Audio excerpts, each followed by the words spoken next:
பிதா குமாரன் பரிசுத்தாவின் நாமத்திற்கு எப்பொழுதும் சதா காலங்களிலும் துதி கன மகிமை உண்டாயிருப்பதாக. என்னுடைய பெரிதான கிருபையினால இந்த பரிசுத்தமான ஓய்வு நாள் காலை வேளையில் நம்முடைய ஆண்டவரை நாம் தொழுது கொள்ளும்படியாய் கர்த்தர் அந்த நேரத்தை கொடுத்திருக்கிறபடினாலே ஆண்டவருக்கு நேராக நம் ஆண்டவர் நம்முடைய இருதயங்களை தாழ்த்தி ஆண்டவரை நோக்கி முழு மனதோடு, முழு இருதயத்தோடு, முழு ஆத்மா, முழு பலத்தோடு கூட கடவுளை நாம் தேடுவோம், ஆண்டவரை நாம் மகிமைப்படுத்துவோம். இந்த நாளிலும் ஆண்டவர் நல்லவர், அவர் உண்மையுள்ளவர், அவர் கிருபையுள்ள தேவனார் என்று விசேஷித்த ஆராதனையை கர்த்தர் நமக்கு நம் நடுவில் அவர் வந்து பிரசன்னமாகி நம்மோடு இடைப்பட நம்முடைய பெரிய கிருபையை நாம் இந்த நாளில் உணர கர்த்தருக்கு நேராக நாம் திரும்பி கர்த்தரை நோக்கி நாம் செபிக்கலாம்.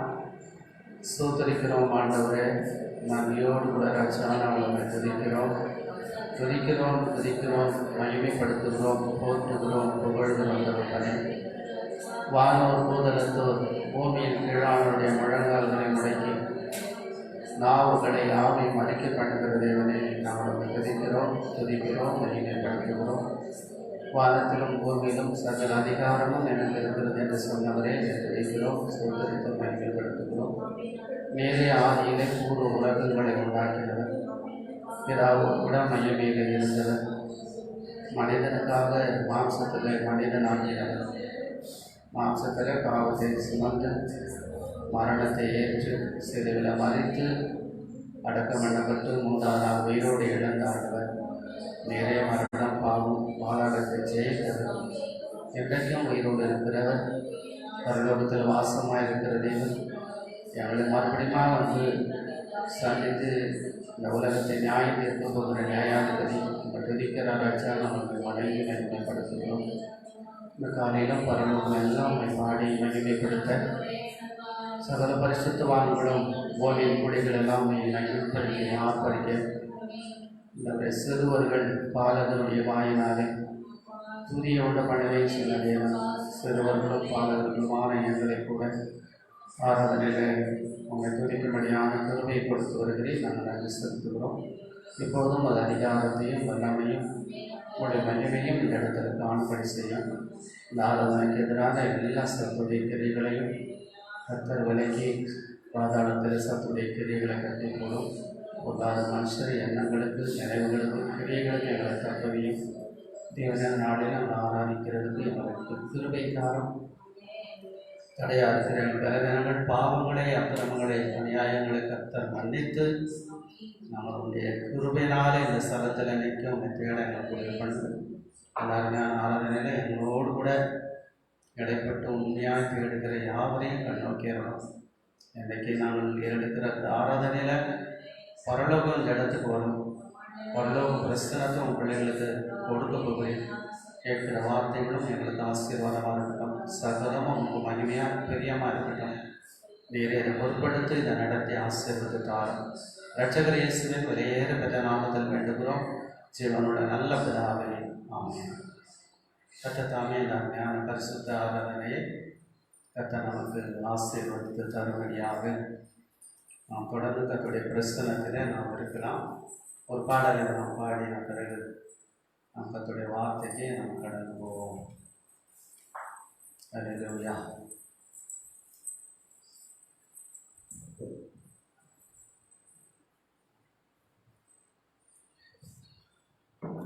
இனிமையான நேரம், இன்பமான நேரம், உம் திருப்பாதம் அமர்வதே. ஏசையா, உம் திருப்பாதம் அமர்வதே. இனிமையான நேரம், இன்பமான நேரம், உம் திருப்பாதம் அமர்வதே. ஏசையா, பாதம் அமர்வதே. பாதம் அமர்ந்தால் பயங்கள் நீங்கிடும், வேத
10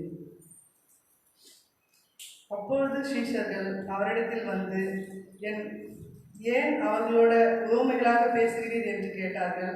அவர்களுக்கு அவர் பிரதித்திரமாக, பரலோக ராஜ்யத்தின் ரகசியங்களை அறியும்படி உங்களுக்கு அருளப்பட்டது, அவர்களுக்கோ அருளப்படவில்லை. உள்ளவன் எவனோ அவனுக்கு கொடுக்கப்படும், பரிபூர்ணமும் அடைவான். இல்லாதவன் எவனோ அவனிடத்தில் உள்ளதும் எடுத்துக்கொள்ளப்படும். அவர்கள் கண்டும் காணாதவர்களாயும் கேட்டும் கேளாதவர்களாயும் உணர்ந்து கொள்ளாதவர்களாயும் இருக்கிறபடியினால் நான் ஓமைகளாக அவர்களோடு பேசுகிறேன். ஏசாயாவின் தீர்க்க தரிசனம் அவர்களிடத்தில் நிறைவேறுகிறது.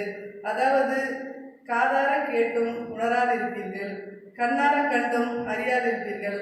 இந்த ஜனங்கள் கண்களினால் காணாமலும் காதுகளினால் கேளாமலும் இருதயத்தினால் உணர்ந்து மனம் திரும்பாமலும் நான் அவர்களை ஆரோக்கியமாக்காமலும் இருக்கும்படியாக அவர்கள் இருதயம் கொழுத்திருக்கிறது. காதால் மந்தமாய் கேட்டு தங்கள் கண்களை மூடிக்கொண்டார்கள் என்பதே. உங்கள் கண்கள் காண்கிறதுனாலும் உங்கள் காதுகள் கேட்கிறதுனாலும் அவைகள் பாக்கியமுள்ளவைகள். அநேக தீர்க்கதரிசிகளும் நீதிமான்களும் நீங்கள் காண்கிறவைகளை காணவும் நீங்கள் கேட்கிறவைகளை கேட்கவும் விரும்பியும் காணாமலும் கேளாமலும் போனார்கள் என்று மெய்யாகவே உங்களுக்கு சொல்லுகிறேன்.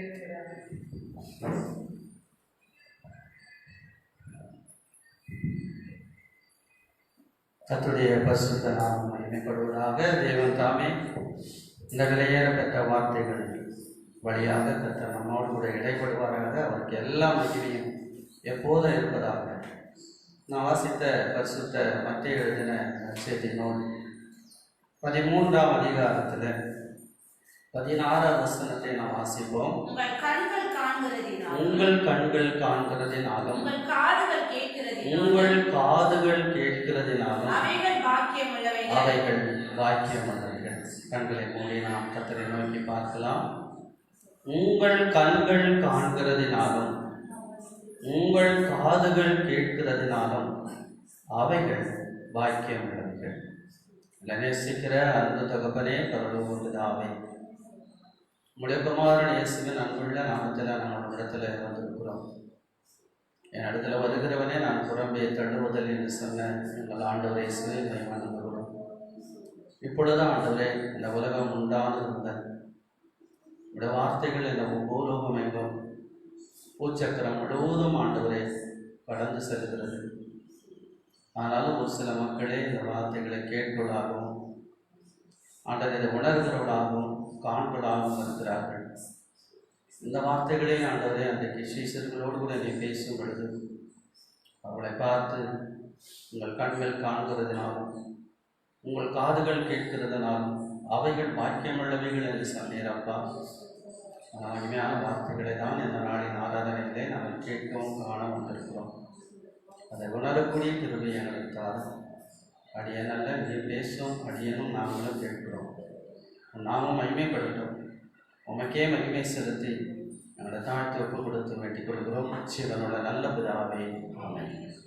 கர்த்தர் தாமே விசேஷமாக இந்த பரிசுத்த நாளிலும் பரிசுத்த ஆராதனையிலும் கடவுளுடைய சமூக மட்டமாய் வந்திருக்கிற உங்களை தேவன் அதிகமாய் அளவில்லாமல் ஆசீர்வதிப்பதாக. அவருக்கு எல்லா மகிமை எப்போது இருப்பதாக. சரி, கர்த்தருக்கு ஸ்தோத்திரம். விசேஷமாக இந்த நாளில் நான் வாசித்த இந்த வேத பகுதி என்கிறது இயேசு கிறிஸ்து தம்முடைய சீஷர்களுக்கு விசேஷமாக ஜனங்கள் எல்லாம் கூடி வந்த அந்த சூழ்நிலையில் படவில் ஏறி உட்கார்ந்து ஜனங்கள் கரையில் நிற்கும் பொழுது அநேக விசேஷங்களை ஓமைகளாக அவங்களோடு பேசினார். அப்படி ஆண்டவர் ஓமைகளாக பேசின அந்த ஓமையில் இந்த விதைக்கிறவனுடைய விதையினுடைய ஓமையை ஆண்டவர் ஜனங்களோடு கூட பேசினார். இந்த ஓமையை ஜனங்களுக்கு சொல்லி கொண்டிருந்த பொழுது இயேசு கிறிஸ்துவிடத்துல கேள்வியை அவர்கள் கேட்டார்கள்.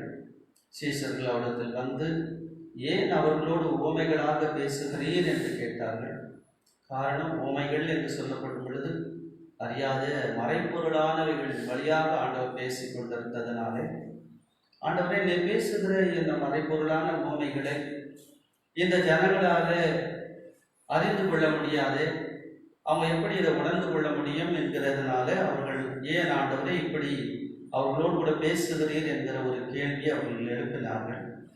அதற்கு ஆண்டவர் தொடர்ந்து 11வது வசனத்தில் நாம் பார்க்கும் பொழுது ஆண்டவர் சொல்கிறார், அவர்களுக்கு அவர் பிரயோஜனமாக பரலோகத்தின் ரகசியங்களை அறியும்படி உங்களுக்கு அருளப்பட்டிருக்கிறது, அவர்களுக்கோ அருளப்படவில்லை என்று சொல்லி ஆண்டவர் பரலோகத்தின் ரகசியங்களை தம்முடையவர்களுக்கு கடவுள் அறியும்படியாகவும் அறியாது இருக்கிறவர்களுக்கு ஆண்டவர் என்ற மறைப்பொருளாகவும் பேசுகிறதாக ஆண்டவர் பேசினார். அது மாத்திரமல்ல, ஆண்டவர் ஏன் அவர்களோடு கூட மறைப்பொருளாக ஓமையாக பேசினார் என்பதை 13வது வசனத்தில் பார்க்கும்போது, அவர்கள் கண்டும் காணாதவர்களாயும் கேட்டும் கேளாதவர்களாயும் உணர்ந்து கொள்ளாதவர்களாய் இருந்தபடியினால் நான் ஓமைகளாக அவர்களோடு பேசுகிறேன்.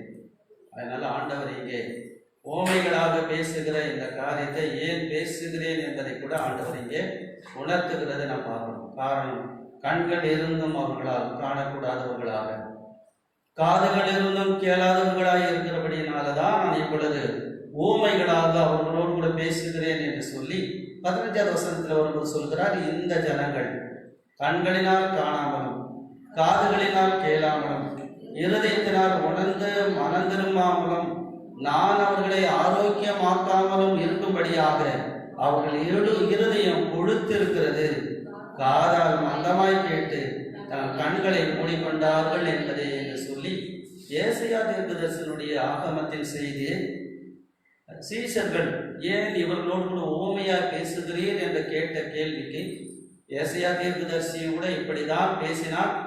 நானும் கூட அப்பற்பட்ட ஏசாயா தீர்க்கதரிசின் காலத்தில் இருந்த ஜனங்கள் எப்படி இருந்தார்களோ அப்படியே இந்த ஜனங்களும் இருக்கிறபடியினால இப்பேற்பட்ட இந்த ஜனங்களோடு கூட நான் ஓமைகளாக பேசுகிறேன் என்று சொன்னார். இப்படி சொல்லிவிட்ட பிறகு ஆண்டவர் இப்பொழுது ஸ்ரீசர் பக்கமாய் தம்முடைய முகத்தை திருப்பி தம்முடைய வார்த்தையை அவர்களோடு கூட பேசும்போது, உங்கள் கண்கள் ஆனால் காணுகிறதா இருக்கிறது, உங்கள் காதுகள் இப்பொழுது கேட்கிறதா இருக்கிறபடினாலே அவைகள் நீங்கள் காண்கிற கண்களும் உங்கள் கேட்கிற காதுகளும் உங்களுக்கு இருக்கிறபடினாலே பாக்கியவான்கள். விசேஷமா இந்த பரிசுத்த ஓய்வு நாள் கடவுளுக்கு மகிமையாக மாற வேண்டும், கடவுள் நம்மை ஆசீர்வதிக்க வேண்டும் என்று சொன்னால் விசேஷமா இந்த காலையில நம்முடைய கண்கள் காண்கிறதாக மாற வேண்டும், நம்முடைய காதுகள் கேட்கிறதாக மாறுமானால் இந்த செய்தியை கேட்கிற நீங்கள் சீஷர்களை பார்த்து இயேசு கிறிஸ்து எப்படி பாக்கியவான்கள் என்று சொன்னாரோ அதே பாக்கியவான்களாக கர்த்தர் இந்த காலையில நம்மை மாற்றுவார். விசேஷமாய் இந்த கண்களினாலே காண்கிறதும் காதுகளினாலே கேட்கிறதும் ஒரு மனிதனை எந்த நிலைக்கு கொண்டு போகிறது சொன்னால் ஆசீர்வாதத்தின் நிலைக்கு கொண்டு போகிறது. ஏன் சொன்னால் இன்னைக்கு இருக்கிற ஒரு பயங்கரமான சூழ்நிலை கடவுளுடைய வார்த்தைகளை கேட்கிறதுக்கோ கர்த்தருடைய வார்த்தைகளை உணர்கிறதுக்கோ உணரக்கூடாத நிலையில இன்றைக்கு உலகத்தின் சூழ்நிலைகள் இருக்கிறது. இப்பேற்பட்ட இந்த உலகத்தின் சூழ்நிலைகள் ஒரு வேளை நம்மை கடவுளை காணாத நிலைக்கு கொண்டு போய் இருந்தாலும் கடவுளுடைய வார்த்தைகளை கேளாதபடிக்கு இருதயத்தில் உணரக்கூடாத நிலைக்குள்ளாய் கொண்டு போய் இருந்தாலும் இவைகளின் மத்தியில காண்கிறவர்களாகவும் கேட்கிறவர்களாகவும் இருப்போமானால் நாம் யாராக இருந்தாலும் கர்த்தர் நம்மை பாக்கியவானாக மாற்றுவார். ஒரு காட்டில் குடியிருந்த குடிமக்கள், ஒரு கிராமம் ஆனது ஒரு காட்டில் குடியிருந்தார்கள். அப்படி குடியிருக்கும் பொழுது இரவில் ஒரு மனிதன் சத்தமிட்டு கூப்பிடுவான், காட்டில் தீ பற்றி கொண்டது என்று சொல்லி கத்துவான். எல்லாரும் ஓடி வருவார்கள். ஓடி வந்து சுற்றிலும் காட்டையெல்லாம் பார்ப்பாங்க, காடு எங்கே எரியாததை பார்ப்பாங்க. மறுபடியும் அவன் உள்ளே போயிடுவான். மறுபடியும் அவன் வந்து கூப்பிடுவான், காட்டில் நெருப்பு பற்றிச்சு, தீ பற்றி கொண்டதுன்னு சொல்லுவான். வந்து பார்ப்பாங்க. அதே போல மறுபடியும் அவன் திரும்பிட்டு போய் அவனை திட்டிட்டு போயிட்டு மறுபடியும் படுத்துக் கொள்வான். இப்படியே பல நாட்கள் நடந்து கொண்டு இருந்தது. ஒரு நாள் சத்தம் போட்டு அவன் கத்த ஆரம்பித்தான். ஒரு இரவில காட்டு தீ வந்துவிட்டது என்று சொல்லி அவன் கத்தும் பொழுது எல்லாரும் வீட்டில் இருந்தவங்க நினைச்சாங்க, இவன் தினந்தோறும் வழக்கமா இப்படிதான் சொல்லி கொண்டு இருக்கிறான், ஒரு நாள் என்ன வராது, காட்டு தீ வரப்போகிறது இல்லை என்று சொல்லி எல்லாரும் படுத்து உறங்கி விட்டார்கள். அவன் இன்னும் சத்தம் போட ஆரம்பித்தான், காட்டு தீ வந்துவிட்டது என்று சொல்லி. ஆனால் நடந்தது என்று சொன்னால் உண்மையாகவே காட்டு தீ அந்த காடெல்லாம் பற்றி எரிந்து அவன் குடியிருப்பு பகுதி முழுவதையும் சூழ்ந்து கொண்டது. அந்த மதில அந்த தீயினுடைய உஷ்ணம் என்றது அவர்களால் கூடாரத்துக்குள்ள உணரும் பொழுதுதான் கூடாரத்தை விட்டு வெளியே ஓடி வந்தார்கள். ஓடி வந்து பார்க்கும் பொழுது முழுவதுமாக அந்த கூடாரங்கள் தீயினால எரிந்து கொண்டிருந்தது. ஒருவரால் அதிலிருந்து என்ன பண்ண முடியல, தப்ப முடியாத நிலையில எல்லாரும் மரித்து போனார்கள். பிரியமான தேவனுடைய ஜனங்களே, என்னைக்கும் கடவுளுடைய வார்த்தைகள் என்கிறது கர்த்தர் நம்மோடு கூட பேசிக்கொண்டே இருக்கிறார். கர்த்தர் நம்மோடு கூட ஆண்டவர் தேவனுடைய வார்த்தைகளை கொண்டு கர்த்தர் உணர்த்தி கொண்டே இருக்கிறார். ஆனால் அநேக மக்கள் இதுவரையிலும் இருக்கிற ஒரு அருமையான வேதனைக்குரிய காரியம் சொன்னார். இந்த வரல அநேகருடைய கண்கள் காணாது படிக்கும், அநேகருடைய காதுகள் கேட்காத படிக்கும், இருதயத்திலே உணர்ந்து மனம் திரும்பாத நிலையிலும் இருக்கிறார்கள் என்பது 100% உண்மையான காரியம். இப்படிப்பட்ட ஒரு சூழ்நிலை இன்றைய காலகட்டத்தில் இருக்கிறபடினால நாம் நிச்சயமாகவே இந்த சீஷர்களைப் போல நம்முடைய கண்கள் காண்கிறதாகவும் நம்முடைய காதுகள் கேட்கிறதாகவும் இருக்குமானால் இந்த நாளில நாம் சேஷித்த ஒரு ஆசீர்வதிக்கப்பட்ட மக்களாக நாம் மாற முடியும். 17வது வசனத்தில் பாருங்க, அநேக தீர்க்கதரிசிகளும் நீதிமான்களும் நீங்கள் காண்கிறவைகளை காணவும் நீங்கள் கேட்கிறதை கேட்கவும் விரும்பியும் காணாமலும் கேளாமலும் போனார்கள் என்று மெய்யாகவே உங்களுக்கு சொல்லுகிறேன். ஜனங்கள் ஆண்டவர் தெளிவான ஒரு காரியத்தை சொல்லுகிறார். நீங்கள் காண்கிறதுனாலும் நீங்கள் கேட்கிறதுனாலும் பாக்கியவான்களாக இருக்கிறீர்கள். நீங்கள் எதை கேட்டுக்கொண்டிருக்கிறீர்களோ, எதை கண்டு கொண்டிருக்கிறீர்களோ, இதை காண்கிறதுக்கு அநேக தீர்க்கதரிசிகளும் நீதிமான்களும் கூட விரும்பினார்கள். ஆனால் அந்த நீதிமான்களால அந்த தீர்க்கதரிசிகள் காணக்கூடாததை கேட்கக்கூடாதே நீங்கள் இப்பொழுது கேட்கிறபடியினாலே நீங்கள் பாக்கியவான்கள். ஏன்னா பார்க்கிறோம், ஆண்டவருடைய வார்த்தை இந்த உலகத்துல மனுக்குலத்துக்கு சொல்லப்பட்ட நாளிலிருந்து அநேகர் இந்த செய்தியை கேட்டார்கள், உணர்ந்தார்கள். ஆனால் அநேகர் என்ன பண்ண விடலை, அதை கேட்டு உணரவில்லை. இதை பற்றி நான் ஒருவேளை ஏனோக்கின் புஸ்தகத்தில் ஒரு பார்ப்போம். ஏனோக்கின் புஸ்தகம் நம்மகிட்ட கிடையாது. அதுல ஆண்டவர் எப்படி வரப்போகிறார், கடவுளுடைய நியாய தீர்ப்பு எப்படி இருக்க போகிறது, கடவுள் எப்படி மேகங்கள் மேல் வரப்போகிறார் என்கிற இந்த செய்தியை அங்கே ஆதாமுக்கு 7வது தலைமுறையான ஏனோக்கு ஜனங்களுக்கு போதித்தான். ஆனால் ஏனோக்குடைய வார்த்தைகளை யாரும் என்ன பண்ணவில்லை, கேட்கவில்லை என்று சொல்லி நாம் பார்க்கிறோம். யூதாவின் புஸ்தகத்தில் அந்த செய்தியை நாம் படிக்கலாம். அதே போல நான் பார்க்கும்போது நோவாவினுடைய நாட்களில் நோவா வெறும் பேழையை மட்டும் செய்து கொண்டு தன்னுடைய குடும்பத்தை 8 பேரோடு கூட போட்டு போகவில்லை. அவன் பேழையை செய்து கொண்டிருந்த நாளெல்லாம் உபதேசித்து கொண்டிருந்தான், கடவுளுடைய செய்தியை சொல்லி கொண்டிருந்தான். ஆனால் அவனுடைய செய்தியை யார் என்ன பண்ணல, கேட்கவில்லை, உணரவில்லை. உணராத சூழ்நிலையில ஜலப்பிரவாகம் வந்து எல்லாரையும் அடித்து கொண்டது. நாட்கள் கூட அப்படிப்பட்ட ஒரு பயங்கரமான நிலைமையில்தான் இன்னைக்கு உலகமானது கைவிடப்பட்டு இருக்கிறது. உலகமானது பெரிய உபத்திரவத்தின் வழியில போய்கொண்டு இருக்கிறது. நமக்கு தெரிந்திருக்கிறபடி ஏற்படைய 5-6 மாதங்களுக்கு மேலாக ஏற்பட்டு இருக்கிற இந்த கொரோனாவுடைய ஒரு ஆபத்தான செய்தி என்கிறது எப்படியாவது மாறாதா, எப்படியாவது ஒரு மாறும் என்கிற ஒரு மாற்றத்துக்காக எல்லாருமே எதிர்பார்த்து கொண்டிருக்கிறோம். அது கிறிஸ்தவர்கள் மாத்திரமல்ல, மருத்துவர்கள், அரசியல்வாதிகள் முதலாய் எல்லாருமே ஒரு மாற்றத்தை எதிர்பார்க்கிறோம். ஆனால் மாற்றம் இல்லாத நிலைமை. காரணம், ஒரு காரியத்தை நாம் உண்மையாக புரிந்து கொள்ள வேண்டும். இன்றைக்கு இந்த சத்தியத்தை சத்தியம் என்று கேட்டு உணராத மக்கள் இருக்கிறதுனால, இந்த சத்தியத்தை கேட்டு மனம் திரும்பாத உணராத மக்கள் இருக்கிறபடியினால இந்த தீமைகள் தொடர்ந்து கொண்டு இருக்கிறது என்பதை நாம் எல்லாரும் உணர வேண்டும். ஏன்னா இதுதான் உண்மையான காரியம். அநேகருக்கு இது தெரியாது, அநேகருக்கு இதை உணர்கிறதில்லை. அவங்க கேட்கிறதும் காண்கிறதும் உலகம் மட்டும்தான். இந்த உலகத்தை தான் அவர் கண்டு கொண்டிருக்கிறார்கள், உலகத்துல நடக்கிறத தான் அவர் பார்க்கிறார்கள், உலகத்தை தான் பற்றி தான் அவர் பேசிக்கொண்டு தெரிந்து கொண்டிருக்கிறார்கள். அநேகருடைய வாழ்க்கையை நீங்க பாருங்க, அவங்க பேசுகிறதோ அவங்க செய்கிறதோ காண்கிறதெல்லாம் பார்க்கும்போது இந்த உலகமே, ஒருவேளை இந்த உலகத்தை அவர் கண்டு கொண்டிருக்கலாம், இந்த உலகத்தின் காரியங்களை அவளால் அறிந்து கொண்டிருக்கலாம். ஆனால் கடவுளுடைய வார்த்தை என்ன சொல்லுகிறது என்கிறதை இன்னும் அவர்கள் கேட்டு அறியாத காணாத நிலையில் இருக்கிறார்கள். இதுதான் ஆபத்தான காரியம்.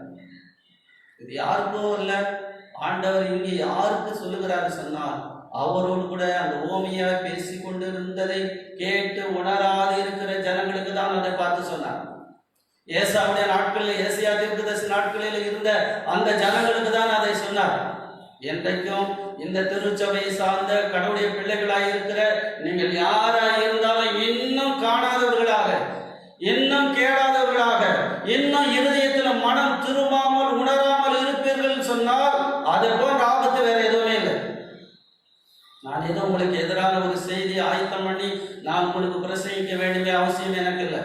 தேவன் சொல்லுகிறதை நான் உங்களோடு பகிர்ந்து கொள்கிறேன். கர்த்தருடைய வார்த்தையை நான் உங்களோடு பகிர்ந்து கொள்கிறேன். என்றைக்கு நம்முடைய கண்களை கத்த திறப்பாராக, என்னைக்கு நம்முடைய செவிகள் திறந்திருப்பதாக, கடவுள் அவருக்கு நேராக நம்ம நடத்தி இந்த வார்த்தைகளை கற்றுக்கொள்ள உதவி செய்வாராக. 1 பேதுருவின் புஸ்தகத்துல 1ஆம் அதிகாரத்துல 8வது வசனத்தை நாம் வாசிப்போம். 1 பேதுருவின் புஸ்தகம் 1ஆம் அதிகாரம் 8வது வாக்கியம்.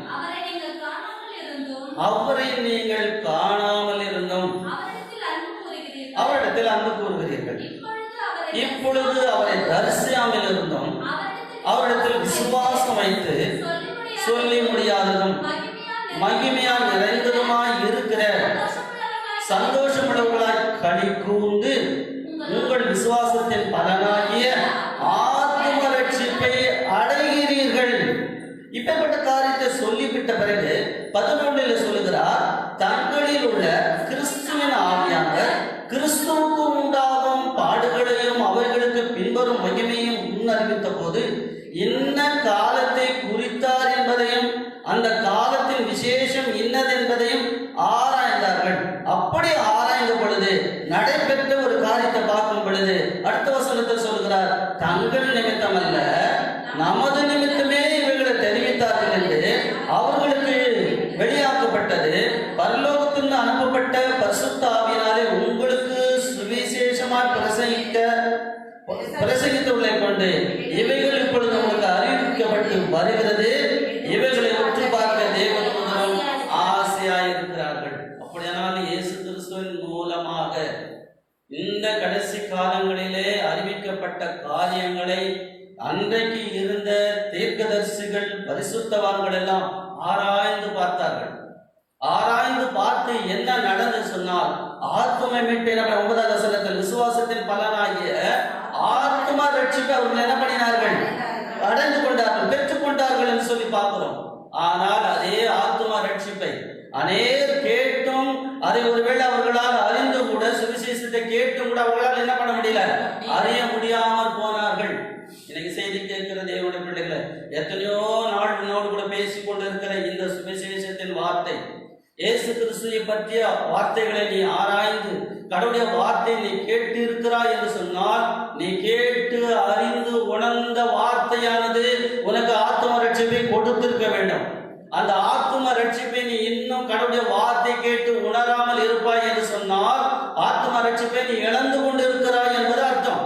அப்படியானால் ஏன் இந்த வார்த்தைகள், தீர்க்கதரிசிகள் முதல் ஏன் இந்த வார்த்தைகளை, இயேசு கிறிஸ்து வரைக்கும் ஏன் இந்த வார்த்தைகள் பிரசங்கிக்கப்பட்டது சொன்னால் இந்த வார்த்தைகளை கேட்டு உணர்ந்து நாம் ஆத்ம ரட்சிப்பை பெற்றுக்கொள்ள வேண்டும். இந்த ஆத்ம ரட்சிப்பை பெற்றுக் கொள்ளுகிறதுக்கு தான் இந்த வார்த்தைகளை கர்த்தர் என்ன பண்ணி கொடுத்திருக்கிறார், என்னோடு பேசுகிறார். என்னோடு கூட ஆண்டவர் பேசுகிற சொல்லுகிற இந்த வேத வார்த்தை என்ன சொல்லுகிறது சொன்னால், அல்லது இந்த வேதத்துல சொல்லப்பட்டிருக்கிற இந்த கடவுளுடைய வார்த்தைகளை சொல்லி இருக்கிற தேவனுடைய மனுஷர்கள் என்கிறவர்கள் என்ன செய்து கொண்டிருக்கிறார்கள் என்று சொன்னால் இந்த வார்த்தைகளை கேட்கிறவர்கள் ரட்சிப்பை அடையாதவர்களாய் இருக்கிறார்கள்.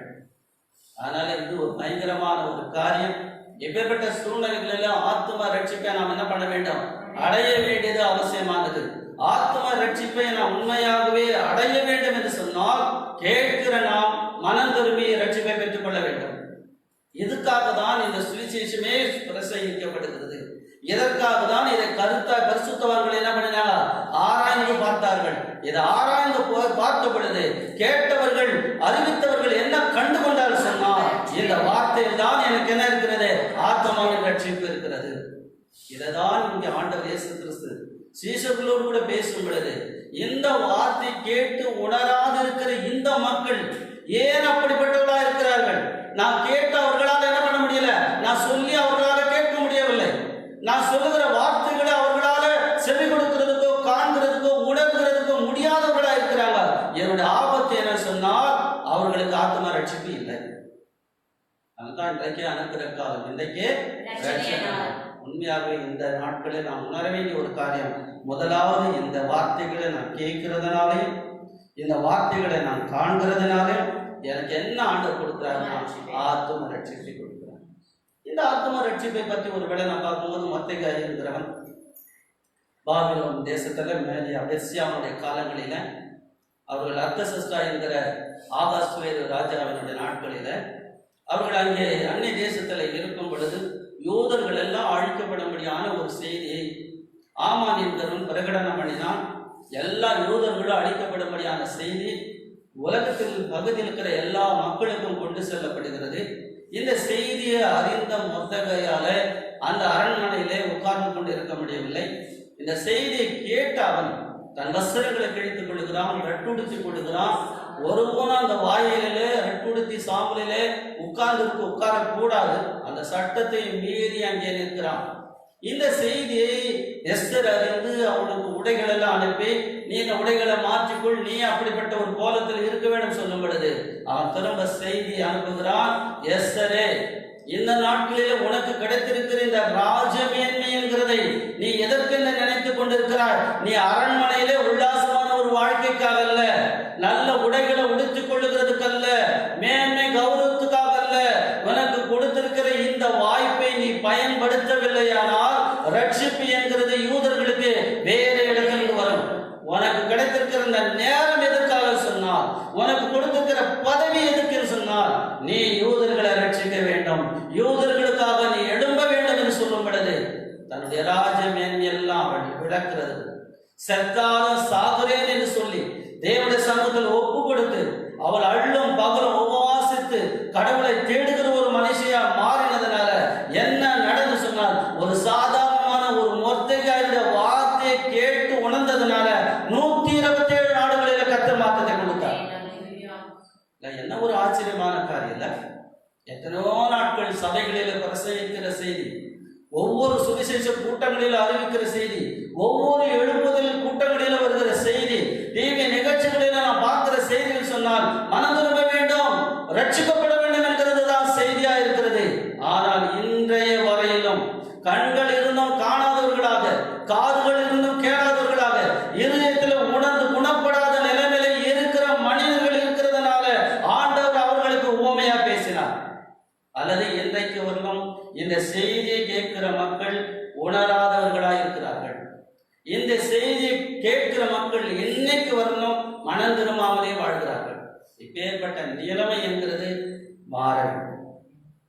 இந்த நிலைமை மாற வேண்டும் என்று சொன்னால் இந்த வார்த்தைகளை கேட்கிற கண்களும், இந்த வார்த்தைகளை காண்கிற கண்களும், இந்த வார்த்தைகளை கேட்கிற காதுகளும் ரட்சிக்கப்படுமானால் அது பாக்கியமுள்ளதாக மாறும். இதுதான் இந்த பேதுரு நிருபத்தில் நான் பார்க்கிற செய்தியில பார்க்கும் பொழுது அவங்க காணாது இருக்கிறார்கள், ஆனால் இப்பொழுது காணாமல் இருந்தும் காண்கிறவர்களாக மாறுகிறார்கள், விசுவாசம் வைக்கிறார்கள். விசுவாசத்தின் பலனாய் இருக்கிற ஆத்தும ரட்சிப்பை என்ன பண்ணுகிறார்கள்? பெற்றுக் கொள்கிறார்கள். காணாமலே இருந்திருப்பார்களானால் ஆபத்துல போய் முடிந்திருக்கும். கேளாமலே இருந்திருப்பார்கள், பிரச்சனைகளை சந்தித்திருப்பாங்க. காணாமல் கேளாமல் உணராமல் இருந்திருப்பார்கள், ஆத்மா அழிவை சந்தித்திருக்கும். ஆனால் இப்பொழுது எப்படி மாறிட்டாங்க சொன்னா ரட்சிக்கப்பட்டவர்களாய் மாறினார்கள். இதுதான் ஆண்டவர் இயேசு கிறிஸ்து தம்முடைய சீஷர்களோடு ஒரு பேசும் பொழுது விரும்பின காரணம். இந்த நாளில கூட இந்த கொரோனா காலங்களில, இந்த ஞாயிறு ஆராதனையில பிரியமான தேவனுடைய ஜனங்களை உங்கள் கண்கள் காணுகிறது, உங்கள் காதுகள் கேட்கிறது. அவைகள் உங்களை பாக்கியத்துக்கு நடத்த வேண்டும். அநேகர் இன்னைக்கு உலகத்தின் காரியங்களை காண்கிற பொழுதும் காதுகள் கேட்கிற பொழுதும் கலகங்கள், பிரிவினைகள், பிரச்சனைகள், குடும்பங்களில் அழிவுகளை கொண்டு வருகிற காரியங்கள் தான் இன்னைக்கு உலகத்தினுடைய காட்சிகளிலும் கேள்விப்படுகிறதிலும் நாம் கேட்டுக்கொண்டிருக்கிறோம். ஆனால் கர்த்தருடைய வார்த்தை, இயேசு கிறிஸ்து போதித்த ஒரு போதனையை காண்கிற கேட்கிற மனிதனுடைய வாழ்க்கை பாக்கியம், அது ரட்சிக்கப்பட்ட ஒரு அனுபவமானதாக மாறுகிறது. யோவான் எழுதின சுவிசேஷம் 9ஆம் அதிகாரத்துல 30வது வசனத்தை நாம் வாசிக்கலாம். யோவான் 9:30வது வசனம். அதற்கு அந்த மனுஷன், அவர் என் கண்களை திறந்திருந்தும் அவர் எங்கே இருந்து வந்தவர் என்று நீங்கள் அறியாது இருக்கிறது. பாருங்க, இங்கே நடைபெறுகிற ஒரு ஆபத்தான காரியத்தை பாருங்க. ஆண்டவர் கீழே கூட சொல்கிறாரு. ஆண்டவர் பேசும் பொழுது 39வது வசனத்தில், அப்பொழுது இயேசு காணாதவர்கள் காணும்படியாகவும் காண்கிறவர்கள் குருடராகும்படியும் நியாய தீர்ப்புக்கு நான் இந்த உலகத்துக்கு வந்தேன் என்றார். அவருடனே கூட இருந்த பரிசேயர் சிலர் இவைகளை கேட்ட பொழுது நாங்களும் குருடரோ என்றார்கள். இயேசு அவர்களை நோக்கி, நீங்கள் குருடராய் இருந்தால் உங்களுக்கு பாவம் வராது. நீங்கள் காண்கிறோம் என்று சொல்லுகிறபடினால் உங்கள் பாவம் நிறைவேற்கிறது என்றார். அப்படியானால் இங்கு நடந்த ஒரு சம்பவத்தை நீங்க இந்த 9ஆம் அதிகாரத்தில் பார்த்தே சொன்னா, காண்கிறோம் என்று சொல்லிக் கொண்டிருந்தவர்கள் கேட்டுக்கொண்டிருக்கிறோம் என்று சொல்லுகிற பரிசேயர்களால காண முடியவில்லை, கேட்க முடியவில்லை. எதை அவர்களால் காண முடியாத, கேட்க முடியாதவர்களாய் அவர்கள் எதில் இருந்தார்களோ அதை காணக்கூடாத குருடனாய் இருந்தவன் என்ன பண்ணுகிறான்? இப்பொழுது காண்கிறான். அந்த காண்கிற அந்த காரியத்தை தான் அவன் சொல்லுகிறான். நீங்க அந்த மனுஷன் கண்களை திறந்திருந்த நீங்க எங்க வந்திருந்தவர்கள் என்பதை அறியாமல் இருக்கிறீர்களே. நான் ஒருவேளை காணாத சூழ்நிலையில அவர் என்னோடு பேசுறார். நான் குருவனாய் இருக்கும் பொழுது ஆண்டவர் என்ன பண்ணினார்? என்னை சந்தித்தார். என்னோட பேசும் பொழுது அவர் சத்தத்துக்கு நான் என்ன பண்ணினேன்? செவி கொடுத்தேன். அவர் சொன்னபடியே செய்தேன். அல்லேலூயா. என்ன ஆச்சரியமான காரியம்! காணாமல் இருந்தும் கடவுளுடைய வார்த்தைக்கு கீழ்ப்படுகிறவனாக மாறுகிறான். அதன் பிறகு நடந்த காரியத்தை நான் பார்க்கும்போது இயேசு கிறிஸ்து அவரிடத்துல வந்து, உன்னோடு கூட பேசுகிறவர் தெரியுமா உனக்கு? நீ அவரை கண்டிருக்கிறாய் சொல்லும் பொழுது, யார் அவர் எனக்கு தெரியாது சொல்லும் பொழுது, உன்னோடு கூட பேசினேனே, சீலோவாம் குளத்துல போய் கழுவ சொன்னேனே, நான் சொன்னதை நீ செஞ்சதுனால இப்ப பார்வையடைந்தவனா நிற்கிறாயே, உன்னோடு கூட பேசினவர் நான் தான்.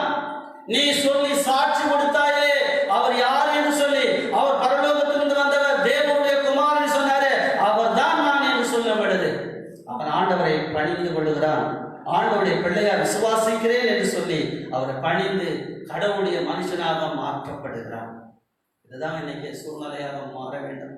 காணாத ஒரு மனிதனாலேயே, உணராத ஒரு மனிதனாலேயே கடவுள் பேசினதை கேட்டு அறிந்து கொள்ள காண்கிற நிலையில அவனை கொண்டு வந்ததுன்னு சொன்னால், இன்றைய நிலையில, இன்றைய வாழ்க்கையில இந்த செய்தியின் மூலமா கடவுள் நம்மிடத்துல எதிர்பார்க்கிற காரியம் சொன்னா, நீ யாரா இருந்தாலும் சரி, நீ காண்கிறவனா இருக்கிறேன்னு சொன்னாலும் சரி, நீ காணக்கூடாதவனா இருந்தாலும் சரி, நீ கேட்கிறவனா இருந்தாலும் சரி, கேளாதவனா இருந்தாலும் சரி, கேட்கிறவனா காண்கிறவனா மாற வேண்டும். அப்படி மாறும் பொழுது தேவன் நம்ம எப்பேற்பட்ட அனுபவத்துக்குள்ள கொண்டு போகிறான்னா, பாக்கியம் உள்ள நிலைமைக்கு என்ன பண்ணுகிறார்? ஆண்டவர் நம்மை கொண்டு போகிறது நாம் பார்க்கிறோம். இந்த நிகழ்ச்சி தான் இந்த 9ஆம் அதிகாரத்துல ஒரு பிறவி குருடனா இருந்தவன் கடவுளுடைய வார்த்தையை கேட்டு காணக்கூடியவனா மாறிட்டான், விசுவாசிக்கிறவனா மாறிட்டான், கடவுளுடைய ரட்சிப்புக்குள்ள அவன் வந்துட்டான். எத்தனை நாள் செய்திகளை நாம் கேட்டிருப்போம், எத்தனை நாள் ஆராதனைகளை நாம் கலந்து கொண்டிருப்போம், எத்தனை வருஷம் கிறிஸ்தவர்களை நாம் வாழ்ந்து கொண்டிருக்கிறோம். உண்மையாகவே கேட்கிற வார்த்தைகளை நாம் யாரை குறித்து கேள்விப்படுகிறோமோ அவரை காண்கிறோமா? யாரை குறித்து எந்த வார்த்தைகளை கேட்கிறோமோ அதை நம்மால் இருதயத்தில் உணர முடிகிறதா? மன திரும்ப முடிகிறதா? நாம் கேட்கிற வார்த்தைகளை நம்மால் விசுவாசிக்க முடிகிறதா? அப்படிப்பட்ட ஒரு நிலைமை எப்பொழுது ஏற்படுகிறதோ, நாம் கேட்கிற வார்த்தைகளை நாம் உணரக்கூடியவர்களாகவும் விசுவாசிக்கக்கூடியவர்களாக என்னைக்கு மாறுகிறோமோ அன்றைக்கு தான் நம்முடைய வாழ்க்கை பாக்கியமுள்ள வாழ்க்கை மாறும். அன்றைக்கு தான் நம்முடைய வாழ்க்கை என்கிறது விசேஷமான ஒரு வாழ்க்கையாக மாற்றப்பட முடியும். யோவான் 20ஆம் அதிகாரத்துல 26வது வசனத்தை பாருங்க. மறுபடியும் 8 நாளைக்கு பின்பு அவருடைய சீஷர்கள் வீட்டுக்குள்ளே இருந்தார்கள். தோமாவும் அவருடனே கூட இருந்தார். கதவுகள் பூட்டப்பட்டிருந்தது. அப்பொழுது இயேசு வந்து நடுவில் நின்று, உங்களுக்கு சமாதானம் என்றார். இங்கே நடக்கிற நிகழ்ச்சி நமக்கு தெரியும். இயேசு கிறிஸ்து உயிரோடு கூட எழுந்த நாளிலே முதல் முறையாக 10 அப்போஸ்தலர்களை அவர் சந்திக்கிறார் ஒரு வீட்டில். அந்த நேரத்தில் தோமா என்கிறவன் இல்லை. அதன் பிறகு 8 நாளைக்கு பிறகு மறுபடியும் இயேசு கிறிஸ்து அந்த அப்போஸ்தலருக்கு தரிசனமாகிறார். அந்த நேரத்தில் தோமாவும் அங்கே இருக்கிறான். அந்த தோமாவின் இடத்துல ஆண்டவர் இயேசு கிறிஸ்து வந்து 27ல பின்பு அவர் தோமாவை நோக்கி, நீ உன் விரலை இங்கே நீட்டி என் கைகளை பார், உன் கையை நீட்டி என் விழாவில் போடு, அவிசுவாசியராமல் விசுவாசியாயிரு என்றார். இப்படி அவர் சொல்லும் பொழுது தோமா அவருக்கு பிரயுத்தரமாக, என் ஆண்டவரே என் தேவனே. அல்லது என்னுடைய ஆச்சரியமான ஒரு காரியம் என்னன்னு சொன்னால், இயேசு கிறிஸ்துவை 8 நாளைக்கு பிறகு சந்தித்த தோமாவுடைய வாழ்க்கை எந்த நிலைமைக்கு மாறின சொன்னால், விசுவாசிக்க மாட்டேன், காணாத வரையில் நான் அவரை ஏற்றுக்கொள்ள மாட்டேன், விசுவாசிக்க மாட்டேன் என்று சொல்லுகிறவன் 8 நாளைக்கு பிறகு அவரை கண்ட பொழுது என்ன நிலைமை அடையாளம் சொன்னால், நீதான் என்னுடைய ஆண்டவன், நீதான் என்னுடைய தேவன்.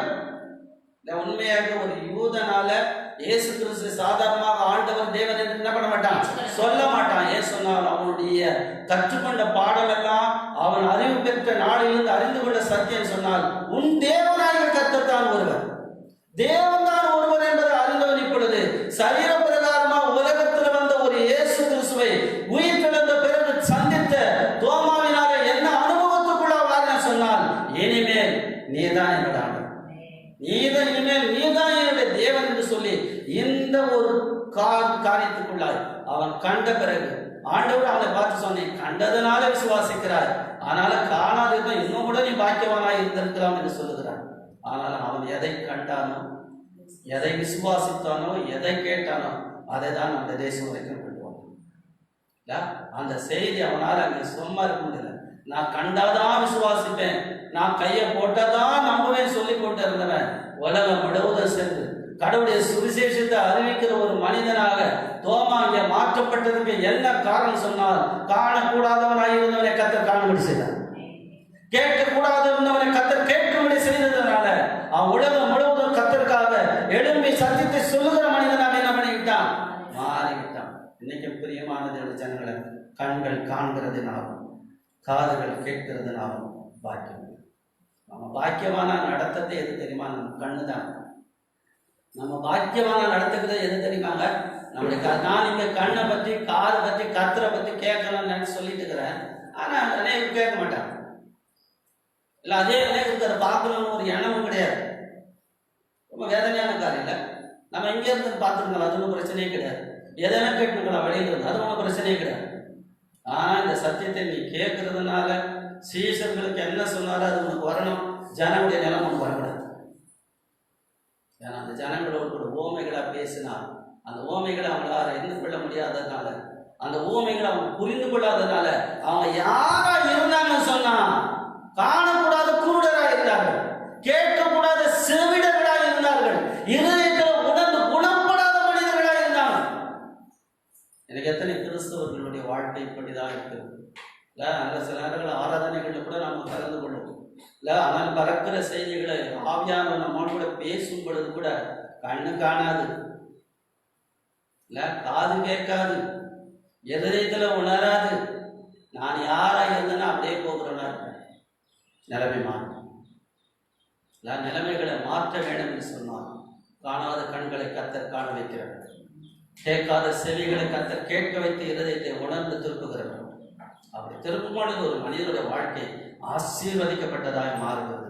இஸ்ரவேல் ஜனங்களுடைய வாழ்க்கை பாருங்க எப்படி இருந்தது என்பதை விட ஆண்டவர் இங்கே படம் எடுத்து காண்பிக்கிறார். உபாகமத்தின் புஸ்தகம் 29ஆம் அதிகாரம் 4வது வசனம், ஆகிலும் கர்த்தர் உங்களுக்கு உணரத்தக்க இருதயத்தையும் காணத்தக்க கண்களையும் கேட்கத்தக்க காதுகளையும் இந்நாள் வரைக்கும், நல்ல கவனிக்கிறீங்களா, இந்நாள் வரையிலும் ஒரு சிலருடைய நிலைமைகள் எப்படி இஸ்ரவேல் ஜனங்களுடைய வாழ்க்கையில கடவுள் அவ்வளவு பெரிய காணும்படியாக கர்த்தர் சீனாய் மலையில இறங்கி வந்தார்.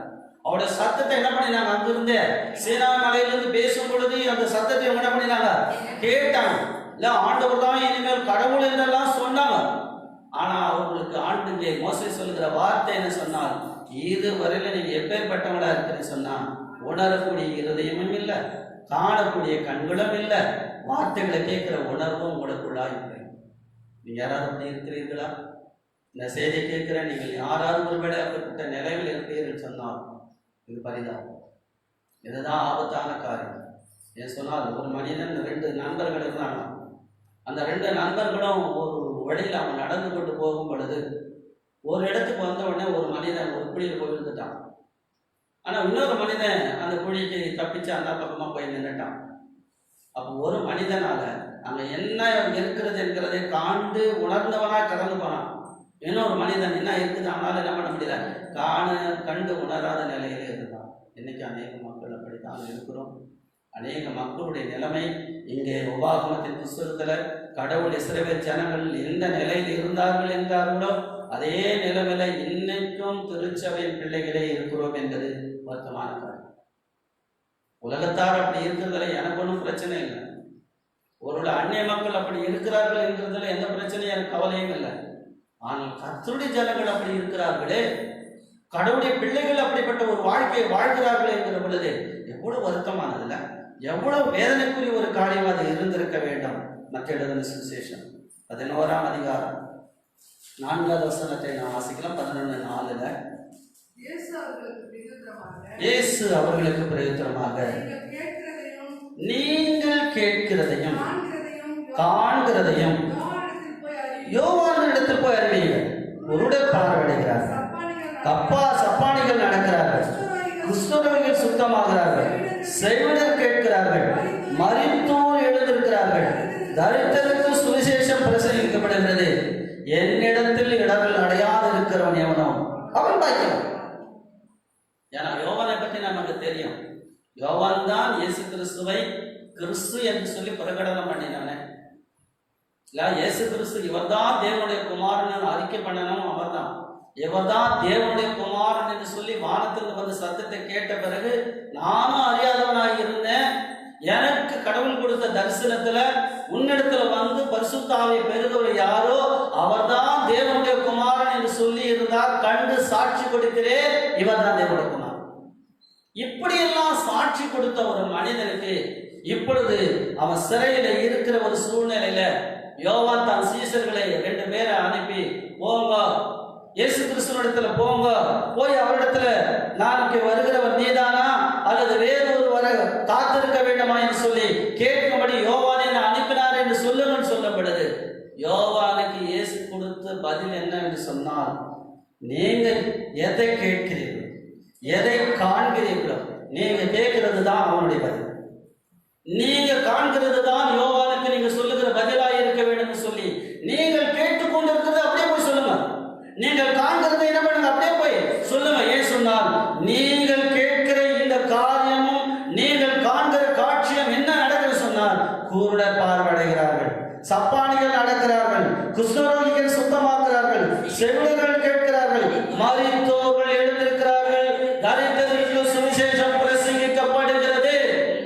இதை போய் சொல்ற உண்மையாகவே இடர்கள் அடைந்த ஒரு மனிதனால, சோர்ந்து போன ஒரு மனிதனால இப்பொழுது நம்பிக்கை அவனுக்குள்ள வர ஆரம்பிக்கிறது. ஆமென், அல்லேலூயா. ஒருவேளை காவலில் இருக்கிறதுனால, காவலில் அவன் அடைத்துப்பட்டதனால இனி வாழ்க்கையை அஸ்தமித்த ஒரு நிலைமை.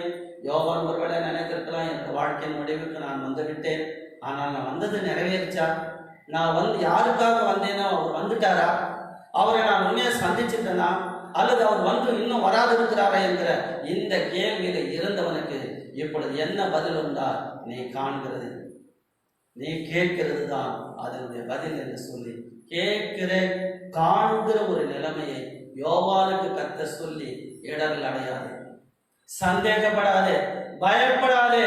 ஏன் சொன்னால், எதை காண வேண்டும் என்று நீ இருந்தாயோ, எதை கேட்க வேண்டும் என்று நீ இருந்தாயோ, அதை இப்பொழுது உன் சீசன் கண்டிருக்கிறாங்க, உனக்கு அதை அறிவிக்கிறார். அல்லேலூயா. எனக்கு பிரியமான தேவஜனங்களே, ஆண்டவர் இயேசு கிறிஸ்துவுடைய காரியங்களை இன்றைக்கு வரலாம் நாம் காண்கிறவர்களாக மாற வேண்டும். அந்த காண்கிற ஒரு நிகழ்ச்சி தான் இங்கே ஆண்டவர் சாட்சியாக கொடுக்கிற ஒரு காரியமா பார்க்கிறோம். அப்போஸ்தலர் நடவடிக்கைகள் 4ஆம் அதிகாரம் 20வது வசனத்தை பாருங்க. அப்போஸ்தலர் நடவடிக்கைகள் 4ஆம் அதிகாரம். நாங்கள் கண்டவைகளையும் கேட்டவைகளையும் பேசாமல் இருக்க ஓடாதே.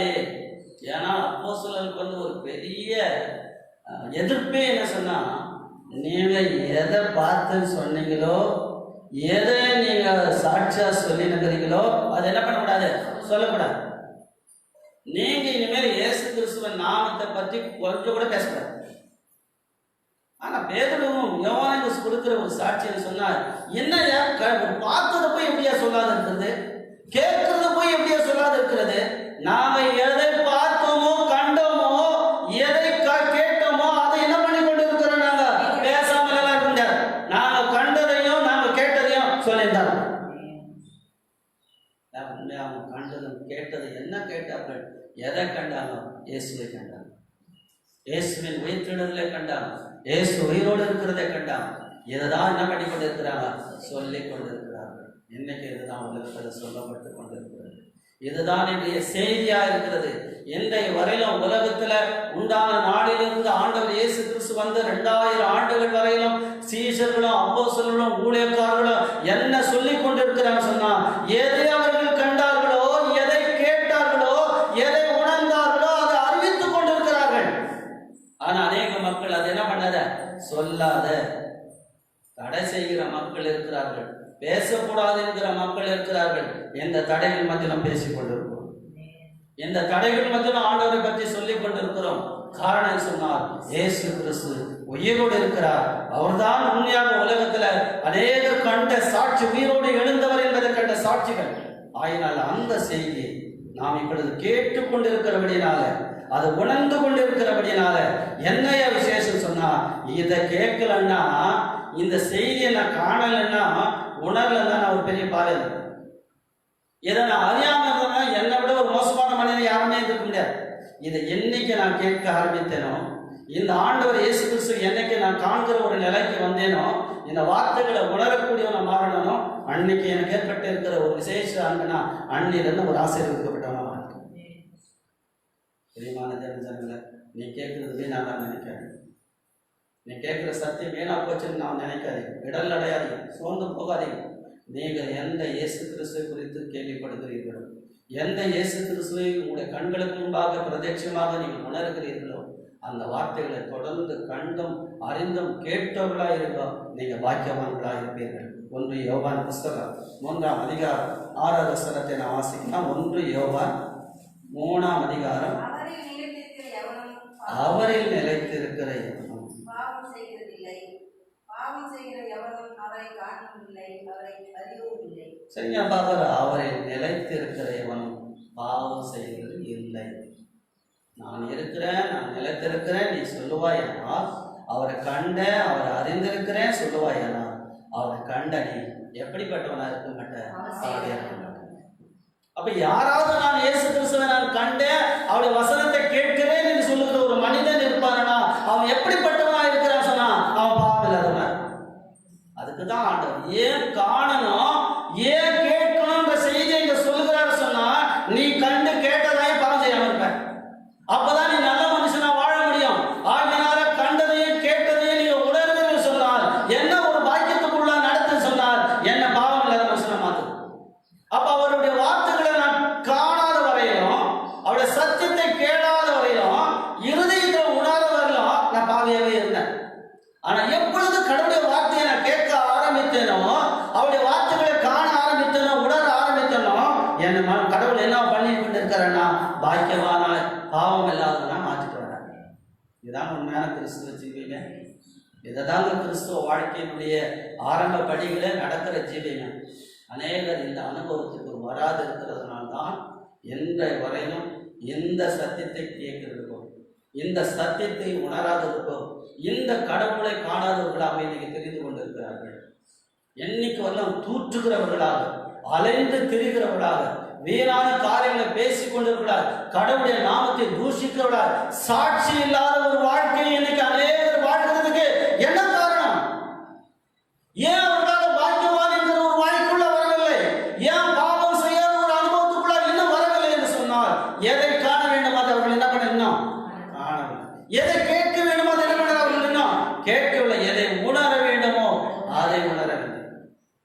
அது உணர்வார்கள். ஆனால் என்னைக்கு நடக்கிற ஆச்சரியம், நீங்க பாவம் இல்லாதவங்களா மாறுவீங்க, நீங்க பாக்கியவான்களா மாறுவீங்க. இரண்டாவது, ஏன் இந்த வார்த்தைகளை கேட்க வேண்டும்? ஏன் அந்த காரியங்களை காண வேண்டும்? காண்கிறதுனாலும் கேட்கிறதுனாலும் என்ன பாக்கியம் எனக்கு உண்டாகிறது? முதலாவது காண்கிறதுனாலும் கேட்கிறதுனாலும் என் ஆத்மா ரட்சிக்கப்படுகிறது, பாவம் இல்லாத வாழ்க்கையிலே நான் வாழ்கிறேன். இரண்டாவது, காண்கிறதுனாலும் கேட்கிறதுனால எனக்கு கிடைக்கிற பலன் என்ன என்பதை கொலோசியரின் புஸ்தகம் 1ஆம் அதிகாரம் 25வது வசனத்தை நாம் வாசிப்போம். ஆதி காலங்களுக்கும் தலைமுறை தலைமுறைகளுக்கும் மறைவாய் இருந்து இப்பொழுது அவருடைய பரிசுத்தவான்களுக்கு வெளியாக்கப்பட்ட ரகசியமாகிய தேவ வசனத்தை பூரணமாய் வெளிப்படுத்துகிறதற்கு. அப்படியானால் ஆதி காலங்கள் முதல் தலைமுறை தலைமுறையாக மறைவாய் இருந்து பரிசுத்தவான்களுக்கு மறைவாயிருந்து இப்பொழுது வெளிப்படப்பட்டிருக்கிற அந்த தேவ வசனத்தை பேசுகிறோம் என்று சொல்லும் பொழுது, இதை பேசும் பொழுது என்ன ஒரு விசேஷமான காரியம் நடக்குது சொன்னால் 27 சொல்கிறார், புறஜாதிகளுக்குள்ளே விளங்கிய இந்த ரகசியத்திலுள்ள மகிமையின் ஐஸ்வர்யம் என்னதென்று தேவன் தம்முடைய பரிசுத்தவான்களுக்கு தெரியப்படுத்த சித்தமானார். கிறிஸ்துவானவர் மகிமையின் நம்பிக்கையாக உங்களுக்குள் இருப்பதே அந்த ரகசியம். அப்படியானால் ஆதி காலம் முதல் தலைமுறை தலைமுறையாக மறைவாயிருந்த பரிசுத்தவான்களுக்கு இப்பொழுது வெளிப்படுத்தப்பட்டிருக்கிற, சபைக்கு இப்பொழுது கர்த்தர் வெளிப்படுத்தியிருக்கிற, புறஜாதிகளுக்கு இப்பொழுது வெளிப்படுத்தப்பட்டிருக்கிற இந்த சுவிசேஷத்தினுடைய செய்தியினுடைய ரகசியம் சொன்னால், இதை கேட்கிறவர்களும் இதை காண்கிறவர்களும் இதை கை கொள்ளுகிறவர்களும் பாக்கியவான்கள் என்கிறபடி என்ன இதில் இருக்கு சொன்னால், இந்த ரகசியத்தில் அவரை காண்கிறதுனால, அவருடைய வார்த்தையை கேட்கிறதுனால, உணர்கிறதுனால என்னையா பாக்கியம் சொன்னா மகிமையின் ரகசியம். அந்த மகிமையின் ரகசியம் சொன்னாக்கா, அந்த மகிமையின் ரகசியமா இருக்கிற கிறிஸ்து எனக்குள் வாழ்கிறார். என்ன ஒரு அருமையான ஒருவேளை இது யாரு கணக்குமே தெரியாது. எனக்குள்ள கிறிஸ்து இருக்கிறார், மகிமையின் நம்பிக்கையா கிறிஸ்து, மகிமையின் கடவுள் என்னோடு கூட வாழ்ந்து கொண்டு இருக்கிறார் என்கிறதை நீங்க யாரும் இருதயத்தை கீழ்ச்சி என்ன பண்ண முடியாது, காண்பிக்க முடியாது. ஆனா இது ரகசியம். எவ்வளவு ஒரு அருமையான காரியம். எனக்குள் இருக்கிற ஒரு ரகசியம், எனக்குள் இருக்கிற ஒரு விசேஷம் என சொன்னால், இந்த ரகசியத்தை ஆதி காலங்கள் முதல் மறைவாய் இருந்தது, பரிசுத்தவான்களுக்கு இப்பொழுது வெளிப்படுத்தப்பட்டிருக்கிறது. இந்த ரகசியம் என்னவென்று சொன்னால், திருச்சபைக்கு கடவுள் கொடுத்திருக்கிற ரகசியம் என சொன்னால், கடவுளுடைய வார்த்தை சொன்னால், கடவுளாய் இருக்கிறவர், மகிமையின் தேவனாய் இருக்கிறவர் உங்களுக்கு வாழ்கிறார். இந்த ரகசியத்தை யாருக்கு சொன்னாலும் புரியவே புரியாது. உங்களுக்கு தெரியும், நான் பார்க்கும்போது சாது சுந்தர் சிங் அவர்கள் பயங்கரமான ஒரு குருநானக் அந்த கொள்கையில் அவர் வளர்க்கப்பட்டவர். அப்புறம் அவர் இருக்கும் பொழுது அதுதான் தெய்வம் என்று சொல்லி அவங்க அம்மா அவங்களுக்கு கற்றுக் கொடுத்தார். அதனால அந்த ஒரு கடவுளை தான் அவர் என்ன பண்ணினார், அவர் நம்பி அதை தான் அவர் வணங்கினார். அதன் பிறகு அவர் ஒரு முஸ்லீம் ஸ்கூலில் சேர்க்கப்பட்டார். அங்கே முகமது நபி அவர்கள் அல்லாதான் கடவுள் என்கிறதை அவர் அறிந்து கொண்டார். அதனால் அவருக்கு ரொம்ப குழப்பமாயிட்டது. தொடர்ந்து அவர் படிப்பை தொடர முடியாமல் ஒரு கிறிஸ்துவ பள்ளியில் சேர்க்கப்பட்டார். கிறிஸ்துவ பள்ளியில் சேர்க்கப்பட்ட பிறகு இயேசு கிறிஸ்து தான் தெய்வம் என்று சொல்ல அவர் அறிந்து கொண்டார். இது மிகவும் அவருக்கு ஒரு பெரிய குழப்பத்தை ஏற்படுத்தி படிப்பையே அவர் விடுபடியான சூழ்நிலை கொண்டு விட்டது. ஆனால் குழப்பம் அடைந்தவராக வீட்டுக்கு வந்தார். வீட்டுக்கு வந்த பிறகு அம்மா ஒரு கடவுளை பற்றி சொல்லிட்டு இருக்கிறாங்க, முஸ்லிம்களுக்கு இடத்துல ஒரு கடவுளை பற்றி சொல்லிக்கிட்டு இருக்கிறாங்க, கிறிஸ்துவர்கள் ஒரு கடவுளை பற்றி சொல்லி கொண்டு இருக்கிறாங்க. இதில் யார் தான் உண்மையான கடவுள்? இந்த கடவுளாக இருக்கிறவரை நான் காண்பேனால் அவர் தான் என் கடவுள், அவர் தான் உண்மையான தெய்வமாக இருக்க முடியும் என்று சொல்லி ஒரு நாள் அவர் அறையில் கதவை பூட்டி கொண்டு இரவில் இந்த உண்மையான கடவுள் எங்கள் அம்மா சொல்லுகிற அந்த குருநானக் கடவுளா, அல்லாஹ் கடவுளா, இயேசு கடவுளா என்கிறதை நான் காணவில்லை ஆனால் நான் மறித்து போவேன் என்று சொல்லி அந்த அறையில் பூட்டி அவர் போராடி கொண்டு இருக்கும் பொழுது நல்ல இரவில் ஒரு பெரிய வெளிச்சம் அந்த அறையில் பிரகாசித்தது. அந்த வெளிச்சத்தை கண்ட சாது சுந்தர் சிங் அவர்கள் நினைச்சாங்க, எங்கள் அம்மா சொல்லிட்டு இருக்கிற கடவுள் தான் இந்த வெளிச்சம் அப்படின்னு அவர் நினைக்க ஆரம்பித்தார்.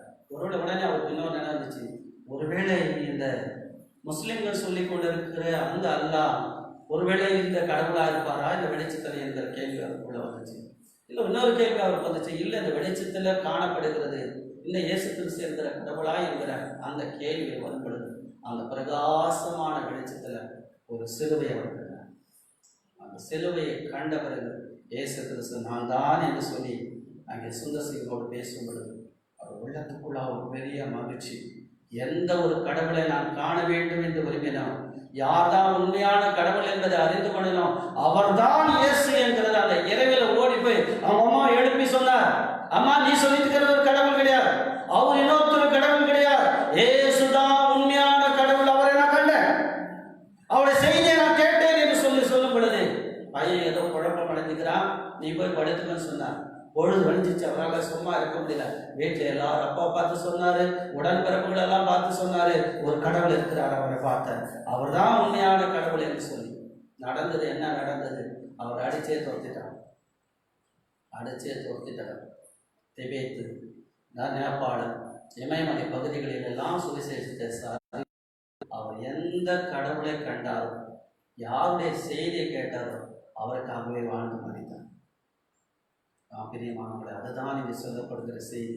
கிறிஸ்துவான மகிமை நம்பிக்கையாக நமக்குள் ஒளி வீசி கொண்டிருக்கிறார். மகிமை பிரகாசித்து கொண்டிருக்கிறது. கிறிஸ்துவானவர் எங்கே இருக்கிறார்? இப்பொழுது சபைகள் அடைக்கப்பட்டிருக்கலாம், சுவிசேஷம் சொல்லப்படாத நிலையில் இருக்கலாம். ஆனால் சுவிசேஷத்தின் செய்தியை கேட்கிற ஒரு மனிதன் இந்த செய்தியை கேட்கும் பொழுது, இந்த சுவிசேஷத்தை அறியும் பொழுது என்ன நடைபெறும் சொன்னால், மகிமையின் கடவுள் என்கிறவர் இந்த ஆலயத்துக்குள்ள நமக்குள்ளே வந்து விடுகிறார். இந்த செய்தியை எவன் காண்கிறானோ, எவன் கேட்கிறானோ அவன் பாக்கியவான்.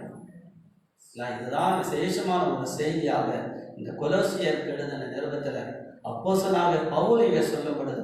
கடவுள் என்கிறவர் எப்பேற்பட்ட ஒரு விசேஷமானவர், எப்பேற்பட்ட ஒரு ஆண்டவர் என்கிறத நீங்க ஒருவேளை அந்த 12வது வசனத்திலிருந்து நீங்க வாசிப்பீங்க சொன்னா 15வது வசனம் வரையிலும் பார்க்கும்போது அவர் சொல்லும் பொழுது, அவர் 15 சொல்கிறார், அவர் அதர்சனமான தேவனுடைய தற்சொருமம், சர்வ சிருஷ்டிக்கும் முந்தின பேருமா, ஏனென்றால் அவருக்குள் சகலமும் சிருஷ்டிக்கப்பட்டது, பூலோகத்துள்ளவைகளும் பரலோகத்துள்ளவைகளும் ஆகிய காணப்படுகிறவர்களும் காணப்படாதவர்களும் ஆகிய சகல வஸ்துக்களும் சிங்காசனங்களாலும் கர்த்தத்துவங்களாலும் துரைத்தனங்களாலும் அதிகாரங்களாலும் சகலமும் அவரை கொண்டும் அவருக்கெல்லாம் சிருஷ்டிக்கப்பட்டிருக்கிறது.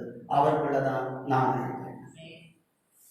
கடவுள் என்கிற ஆண்டவர் இயேசு கிறிஸ்து ஏன் இந்த வார்த்தைகளை பிரசவிக்கும் போது சீசர்கள் கேட்டாலும், ஏண்டவரை இந்த ஜனங்களோட உண்மையா பேசுறீங்க? அவங்க கேட்க மாட்டாங்கப்பா, அவங்க காண மாட்டாங்கப்பா, உணர மாட்டாங்க. உணராதவனுக்கு நான் ஏன் பிரசவம் பண்ணணும்? கேட்காதவனுக்கு நான் ஏன்ப்பா சொல்லணும்? நீங்க காண்றீங்க, நீங்க கேட்குறீங்க, நீங்க பண்ணுறீங்க. இதுதான் விசேஷமான காரியங்கள். இன்னைக்கும் அந்த சபையில் ஒருவேளை 35 குடும்பங்களுக்கு ஏறக்குறைய சபையின் அங்கத்தில் இருக்கிறாங்க. எத்தனை குடும்பங்கள் இந்த 5 மாதங்களில் கடவுளை கேட்கலையே, காணலையே, அறிவிலே வேதனைப்படுறாங்க. எத்தனை பேருக்கு ஆண்டவரை காணணும்னு வாஞ்சியில துடிக்கிறாங்க. எத்தனை பேர் கடவுளே இல்லை என்கிற நிலையில வாழ்கிறாங்க. இந்த சத்தியத்தை நான் இந்த நாளில இந்த ஒலிபெருக்கின் மூலமா அறிவித்து கொண்டு இருக்கிறோம். எத்தனை பேர் இதை கேட்டுக்கொண்டு இருக்கிறாங்க? எத்தனை பேர் இதை உணர்ந்து கொண்டு இருக்கிறாங்க? எத்தனை பேர் வீதியில் இருக்கிறாங்க? உண்மையாக பிரியமான கண்டங்கள், இதை கேட்கிறவர்கள், இதை காண்கிறவர்கள் பாக்கியவான்.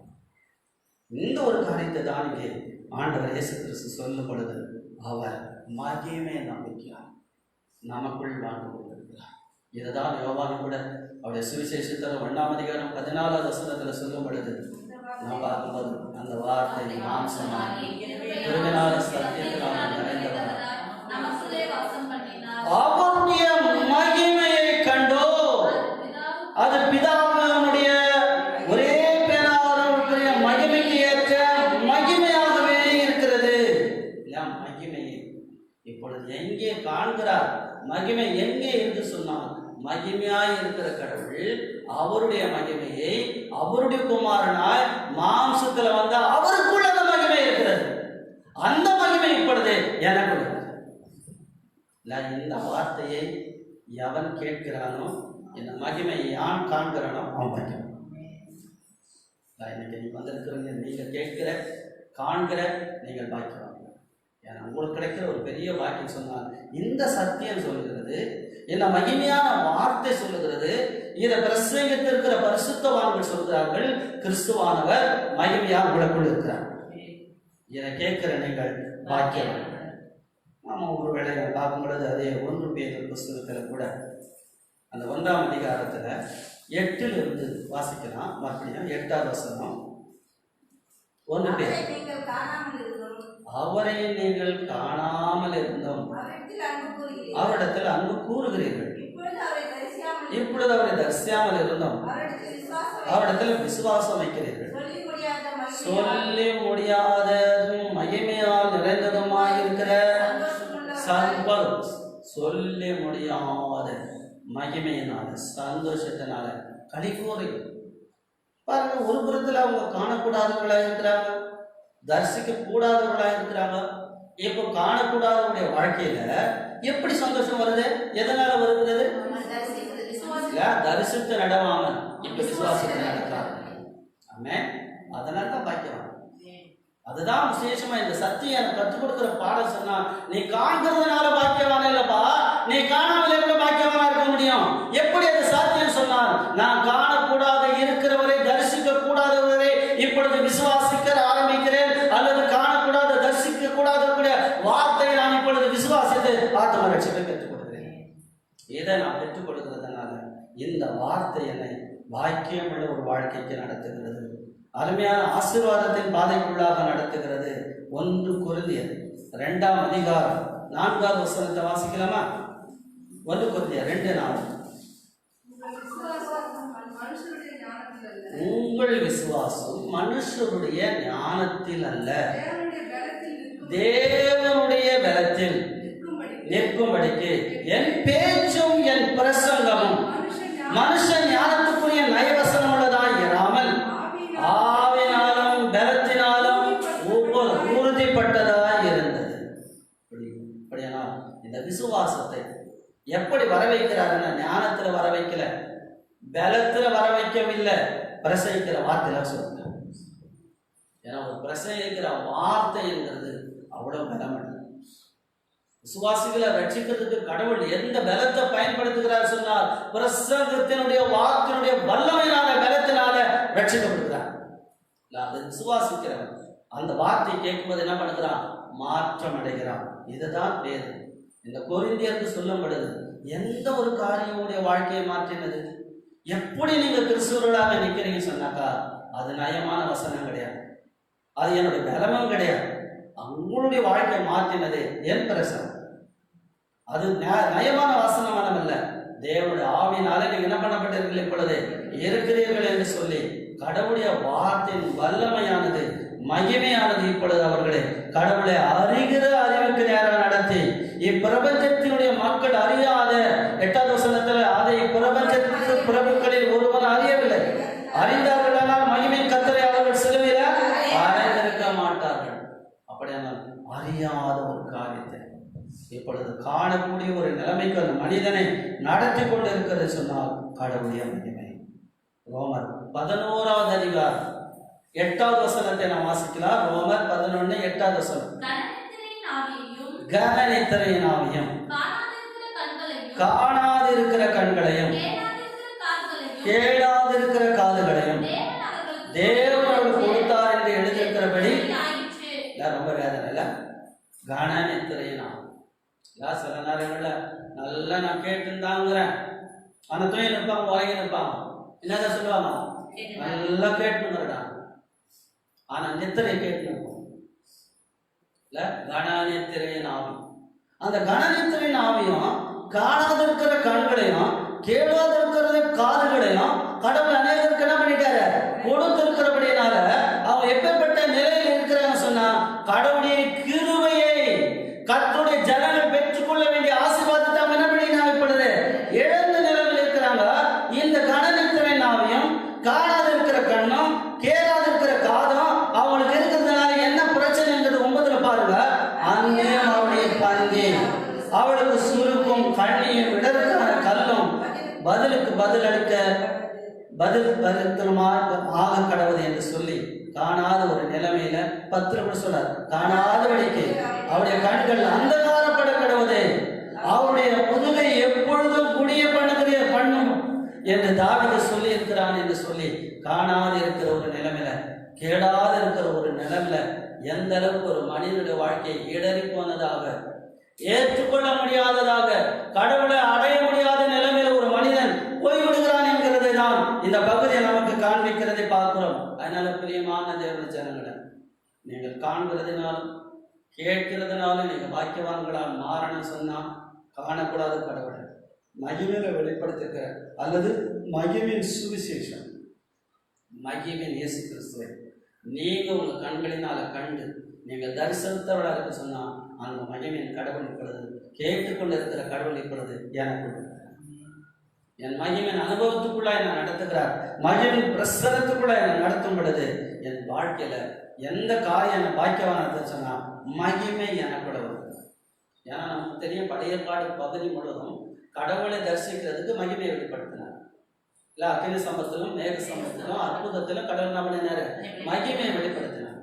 ஆனால் புதிய ஏற்பாட்டின் காலத்துல இப்பொழுது மகிமை எங்கே வெளிப்படுத்திக் கொண்டிருக்கிறன்னா இயேசுக்களை வெளிப்படுத்துகிறார். இயேசு கிறிஸ்துடைய சுவிசேஷத்துல மகிமை வெளிப்படுத்துகிறார். இயேசு கிறிஸ்துவில் இருக்கிற சுவிசேஷத்தினுடைய மகிமை இப்பொழுது என்ன பண்ணுன்னு சொன்னால் என் இருதயங்களில் பிரகாசிக்கிறது. மகிமையின் கிறிஸ்து இப்போது எனக்குள் வாழ்க்கை. இதுதான் விசேஷமான அருமையான ஒரு அனுபவம். இந்த அனுபவம் இல்லாதவங்கள நிறைய எச்சரிக்கிற செய்திகள் வருகிறது. நீங்கள் வீட்டில் வாசித்துக் கொள்ளவும். எரேமியா புஸ்தகம் 5:21, எசேக்கியேல் தீர்க்கதரிசன புஸ்தகம் 12ஆம் அதிகாரம் 2வது வசனத்தில் நான் பார்க்கும் பொழுது, ஏசாயா தீர்க்கதரிசன புஸ்தகம் 6ஆம் அதிகாரம் 9, 10வது வசனங்களில் பார்க்கும் பொழுது, நீங்கள் கண்களிலிருந்தும் காணாதவர்களாக இருக்கிறீர்கள், நீங்கள் காதுகளிலிருந்தும் கேளாது இருக்கிறீர்கள்.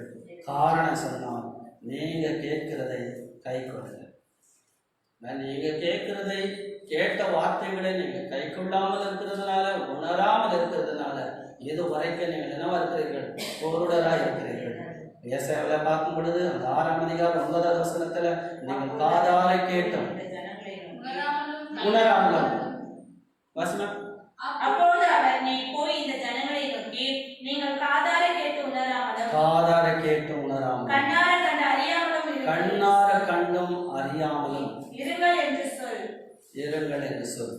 இந்த ஜனங்கள் தங்கள் கண்களினால் காணாமலும் தங்கள் காதுகளினால் கேளாமலும் தங்கள் இருதயத்தில் உணர்ந்து குணப்படாமலும் நான் அவர்களை ஆகாமலும் இருக்க, நீ அவர்கள் இருதயத்தை கொடுத்தாக்கி அவர்கள் காதுகளை மந்தப்படுத்தி அவர்கள் கண்களை மூடி. இந்த ஒரு கடவுளுடைய வார்த்தைகளை அவங்க கேட்டு உணராமல் இருந்ததுனால கடவுள் என்ன காரியத்தை சொல்றாரு? திசையாக சொன்னா அவன் கண்ணே மூடி இல்ல, அவன் இருதயத்தை உணராம பண்ணிட்டான். இன்னைக்கு நடந்து கொண்டு இருக்கிற காரியம் எதுதாங்க? நாம் உண்மையாக கடவுளை காணாத நிலைக்கு போய்விடுவோமானால், கடவுளுடைய வார்த்தையை கேட்டு உணராத நிலைக்கு போய்விடுவோமானால் என்ன நடந்து சொன்னா கண்ணே மூடிடுவோம். அது அர்த்தம் சொன்னா, அதுக்கப்புறம் கண்ணு இருந்தாலும் உன்னால அவனை காண முடியாதுப்பா. நீ காது இருந்தாலும் அவருடைய வார்த்தை கேட்க முடியாத என்ன பண்ண முடியாத, உணர முடியாதுன்னா போயிடுவேன். இன்னைக்கும் கடவுளுடைய வார்த்தையை கேட்டு அநேகர் கண்டும் காணாமலும் உணர்ந்து கொள்ளாமலும் கேளாமலும் இருக்கிற மக்களுடைய கண்களை கத்தர் மூடி போட்டு இருக்கிறார். நீங்க நம்பினாலும் சரி, எனக்கு எதிராக இருந்தாலும் சரி, நான் எதிரே எனக்கு பிரச்சனை இல்லை. இங்க ஏசியாவுக்கு என்ன சொல்றேன்னா, கேளா பார்க்காத இருக்கிற கண்ணை மூடிடு, கேட்காத இருக்கிற காதை மூடிடு, அடைச்சிடு, இருதயங்களை மூடி போடுன்றார். ஏன் ஆண்டவரை இதை செய்கிறேன்னு கூட ஏசையா கேட்டிருக்கலாம். ஏன்னா ஆண்டவரே சொல்லுகிறார், அவங்க கண்கள் இருந்து என்ன காண, காதுகள் இருந்து என் செய்தியை கேட்கல. அவங்க இருதயம் உணரத்தக்கதாக இருதயமா இல்லாததுனால நான் என்ன சொல்லுகிறேனோ அதை அவர்கள் அறிந்து ஏற்றுக்கொள்ள முடியல. ஏன்னா அவங்க கண்களை நான் மூடி வைத்திருக்கிறேன். உண்மையான ஒரு காரியம். நான் ஏன் இப்படி பிரசங்கிக்கணும்னு எனக்கு தெரியாது. நான் பிரசங்கிக்கணுன்ற வார்த்தைகளை நிறைய குறிப்புகளை எடுத்து வைத்திருக்க எனக்கு நேரம் கிடைக்கிறதுனால நான் கடைசியாக நேற்று மாலையில் நான் ஆண்டவரே, நான் என்ன வார்த்தைகளை இந்த நாட்களில் நான் பிரசங்கிக்கணும், எந்த வார்த்தைகள் திருச்சபைக்கு அவசியமானதாக இருக்கிறது. ஏன்னா நான் திருச்சபையினுடைய ஒரு மாற்றத்துக்கான காரியங்கள் என்ன என்கிறதுல என்னுடைய எண்ணங்களை நான் சொல்ல பண்ணிட்டு வருகிறேன். அதுக்கான ஆயத்தங்களை நான் பண்ணிட்டு வருகிறேன். எப்படி இந்த மாற்றங்கள்ங்கிறதை ஒரு சபைக்குள்ளாக கொண்டு வருகிறது, சபையில் இருக்கிறவர்கள் எப்படி மாற்றம் அடைகிறது, எப்படி திரும்புகிறது, எப்படிப்பட்ட ஒரு அனுபவத்தோடு கூட இந்த திருச்சபையை மாற்றி புதுப்பிக்க போக வேண்டும், எப்படிப்பட்ட செய்திகள் இந்த திருச்சபையை மாற்ற முடியுங்கிறதுல அதில் என்னுடைய கண்ணோட்டத்தை, அதில் என்னுடைய செய்திகளுக்கு நேரம் போய் கொண்டிருக்கிறேன். ஆனால் ஆண்டவர் எனக்கு உணர்த்தினது இந்த வார்த்தைகளை சொல். ஏன் இதுவரையிலும் எந்த பிரசங்கங்களை கேட்டும் காணாதவர்களா, கேளாதவர்களா, உணராதவர்களா இருக்கிறார்கள்.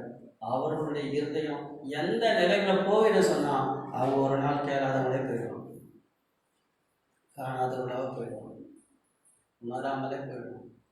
ரொம்ப வருத்தமான காரியம். ஒரு மனிதன் நல்லா பார்த்து கொண்டு இருக்கிறவன் பார்க்காம கண்ணு பார்வையை தூக்குவானாங்க, கேட்க வேண்டிய காது கேட்காம செவிடாயிடுவானா, என்ன சொல்றோன்னு சொல்லி கூட அவனால உணர முடியாத ஒரு மனிதனா அவன் மாறிடுவானா. அவன் பார்க்கும்போது எப்படி இருக்கும் நம்முடைய நிலைமையில? அவ்வளோ வேதனை. எப்படியெல்லாம் பார்ப்பேப்பா, நீ எப்படி ஓடுவே, என்னெல்லாம் தெரியும் உனக்கு. ஆனால் இப்போ இந்த நிலைமையில ஆயிட்டேன்னு சொல்லி வருத்தப்படுகிறது போல இந்த சுவிசேஷ வார்த்தைகளை, இயேசு கிறிஸ்துவின் போதனித்த போதனைகளை காணாத, கேளாத, உணராதவனுடைய வாழ்க்கை ஒரு நாள் வரும், புரிந்து கொள்ளவோ கர்த்தர் மூடிக்கொள்வார். ஆனால் அதை கேட்கிற செவிகள், அதை காண்கிற கண்கள் உங்களுக்கு இருக்கிறபடினால இந்த காலையில நீங்கள் பாக்கியவான்களாக இருப்பீர்கள்.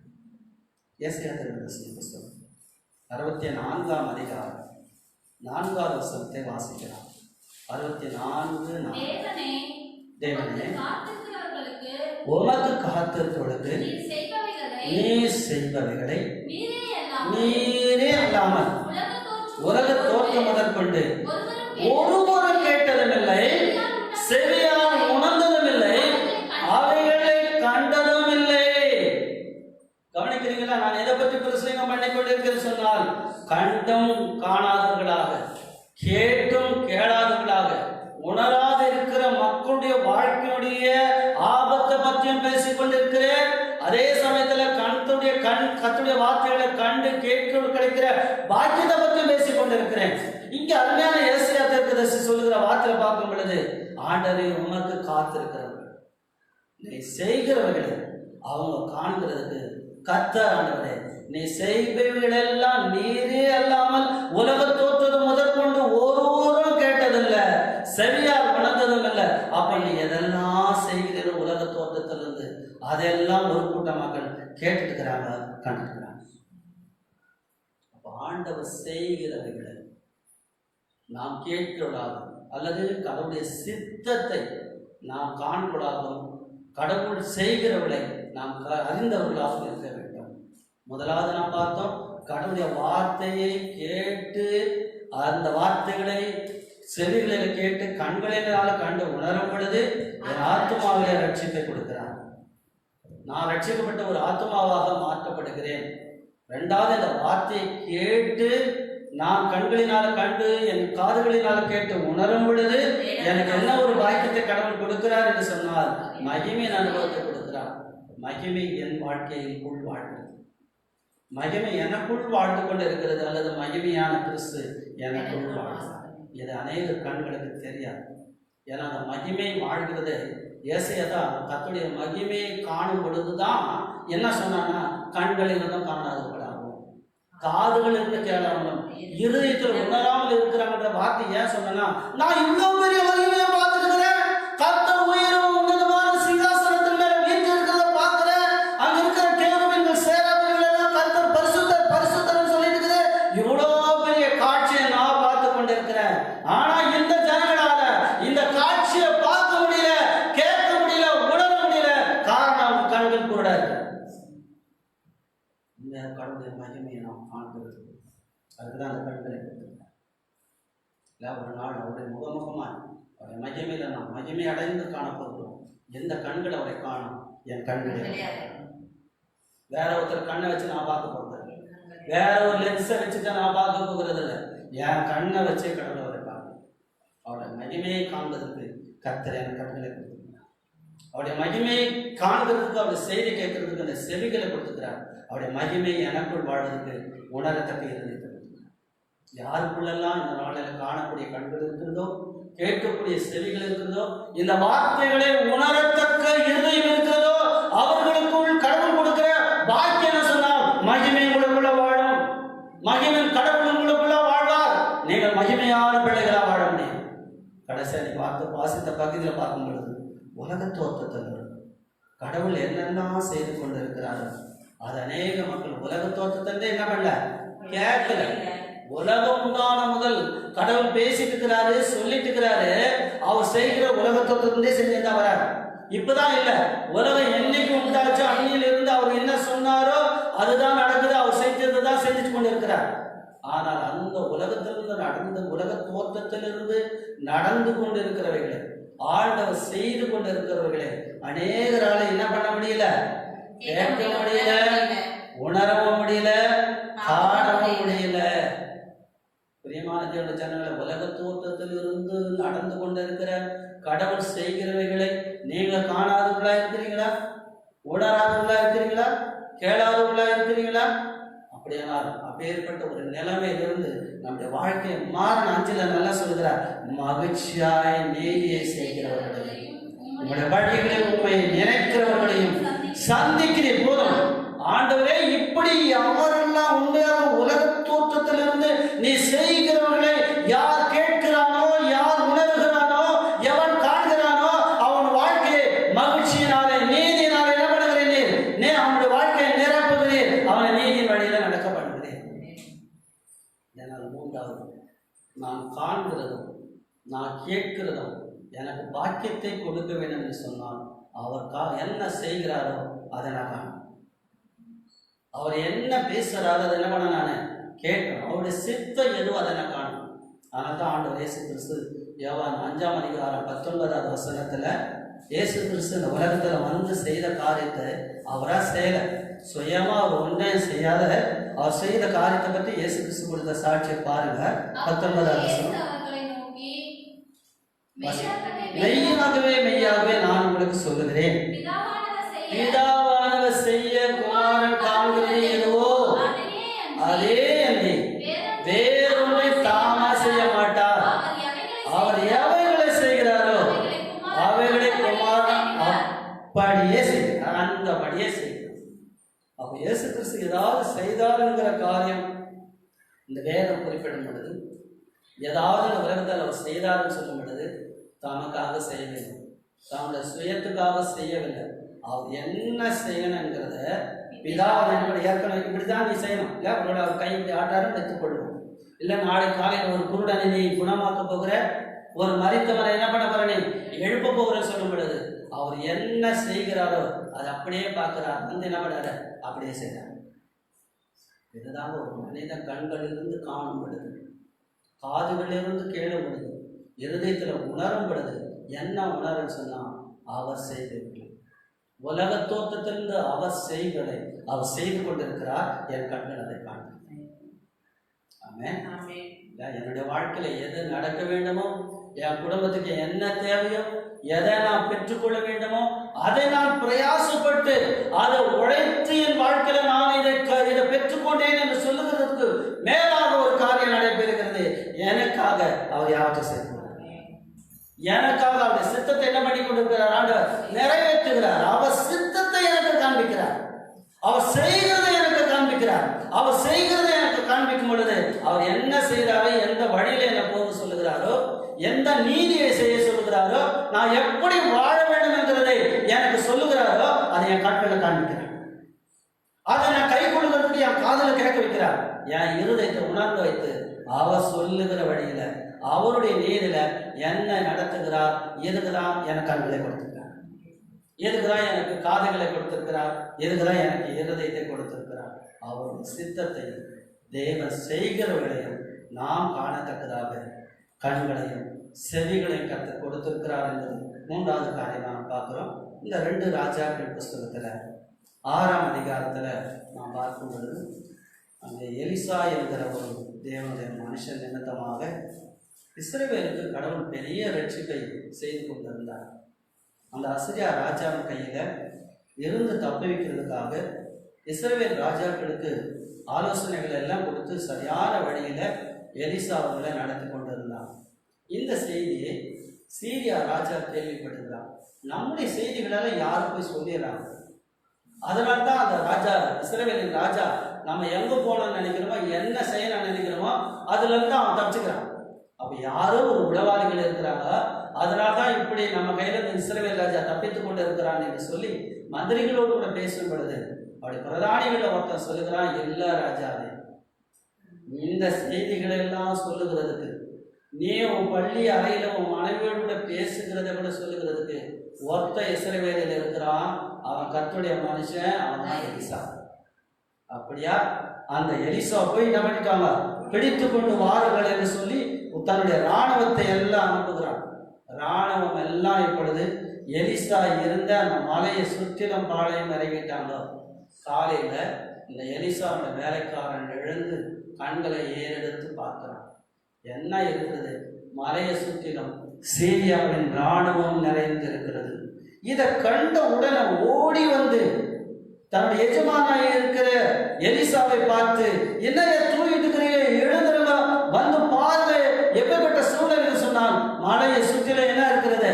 இராணுவத்தினாலே நிறைந்து இருக்கிறது என்று சொல்லி அந்த இராணுவத்தை காண்பிக்கிறதுக்காக அவன் எழுப்பும் பொழுது, ஆண்டவரை இவனுக்கு தெரிந்தெல்லாம் இந்த இராணுவத்தை தான் பார்த்துருக்கிறான். இவன் கண்களுக்கு சீரியாவில் இராணுவம் தான் தெரிகிறது.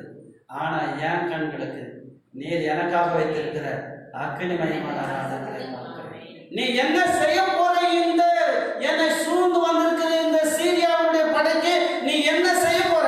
அவங்களுக்கு எப்பேற்பட்ட குருட்டாட்டம் வரப்போகிறது, அவங்க எப்படி இந்த இடத்தை விட்டு ஓடி போகிறாங்கிறத எனக்கு கண்களை கொடுத்து காண்பித்திருக்கிறேன். இந்த கண்களை என் வேலைக்காரனுக்கு இல்ல ஆண்டவரே, என் வேலைக்காரன் காணத்தக்கதாக அவன் கண்களை திறந்தவன் என்று சொல்லுகிறான். அப்படி திறக்கும் பொழுது அவன் இப்பொழுது பார்க்கிற நிகழ்ச்சி 16-17 அவர்களோடு இருக்கிறவர்களை பார்க்கிறான். நம்மோடு இருக்கிறவர்கள் அதிகம் என்றான். அப்போது எலிசா விண்ணப்பம் பண்ணி, கர்த்தாவே இவன் பார்க்கும்படி இவன் கண்களை திறந்தருளும் என்றான். உடனே கர்த்தருடைய வேலைக்கார கண்களை திறந்தார். இதோ எலிசாவை சுற்றிலும் அக்கினிமயமான குதிரைகளாலும் ரதங்களாலும் அந்த மலை சூழ்ந்திருக்கிறதை கண்டார். என ஒரு அருமையான காரியம்.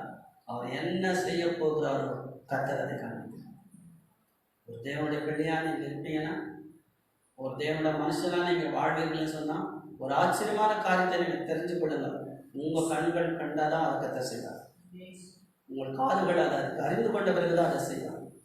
ஏன்னா கர்த்தர் தாமாக ஒரு காரியத்தை என்ன பண்ண மாட்டாரா? செய்ய மாட்டார். அதை வெளிப்படுத்தி உண்மையான தேவனுடைய பிள்ளைகளாய் ஊழியர்களா நாம் நடப்போமானால், எப்படி எனக்கு நடந்தது எனக்கு தெரியாம போச்சுன்னா நம்ம சொல்ல மாட்டோம்.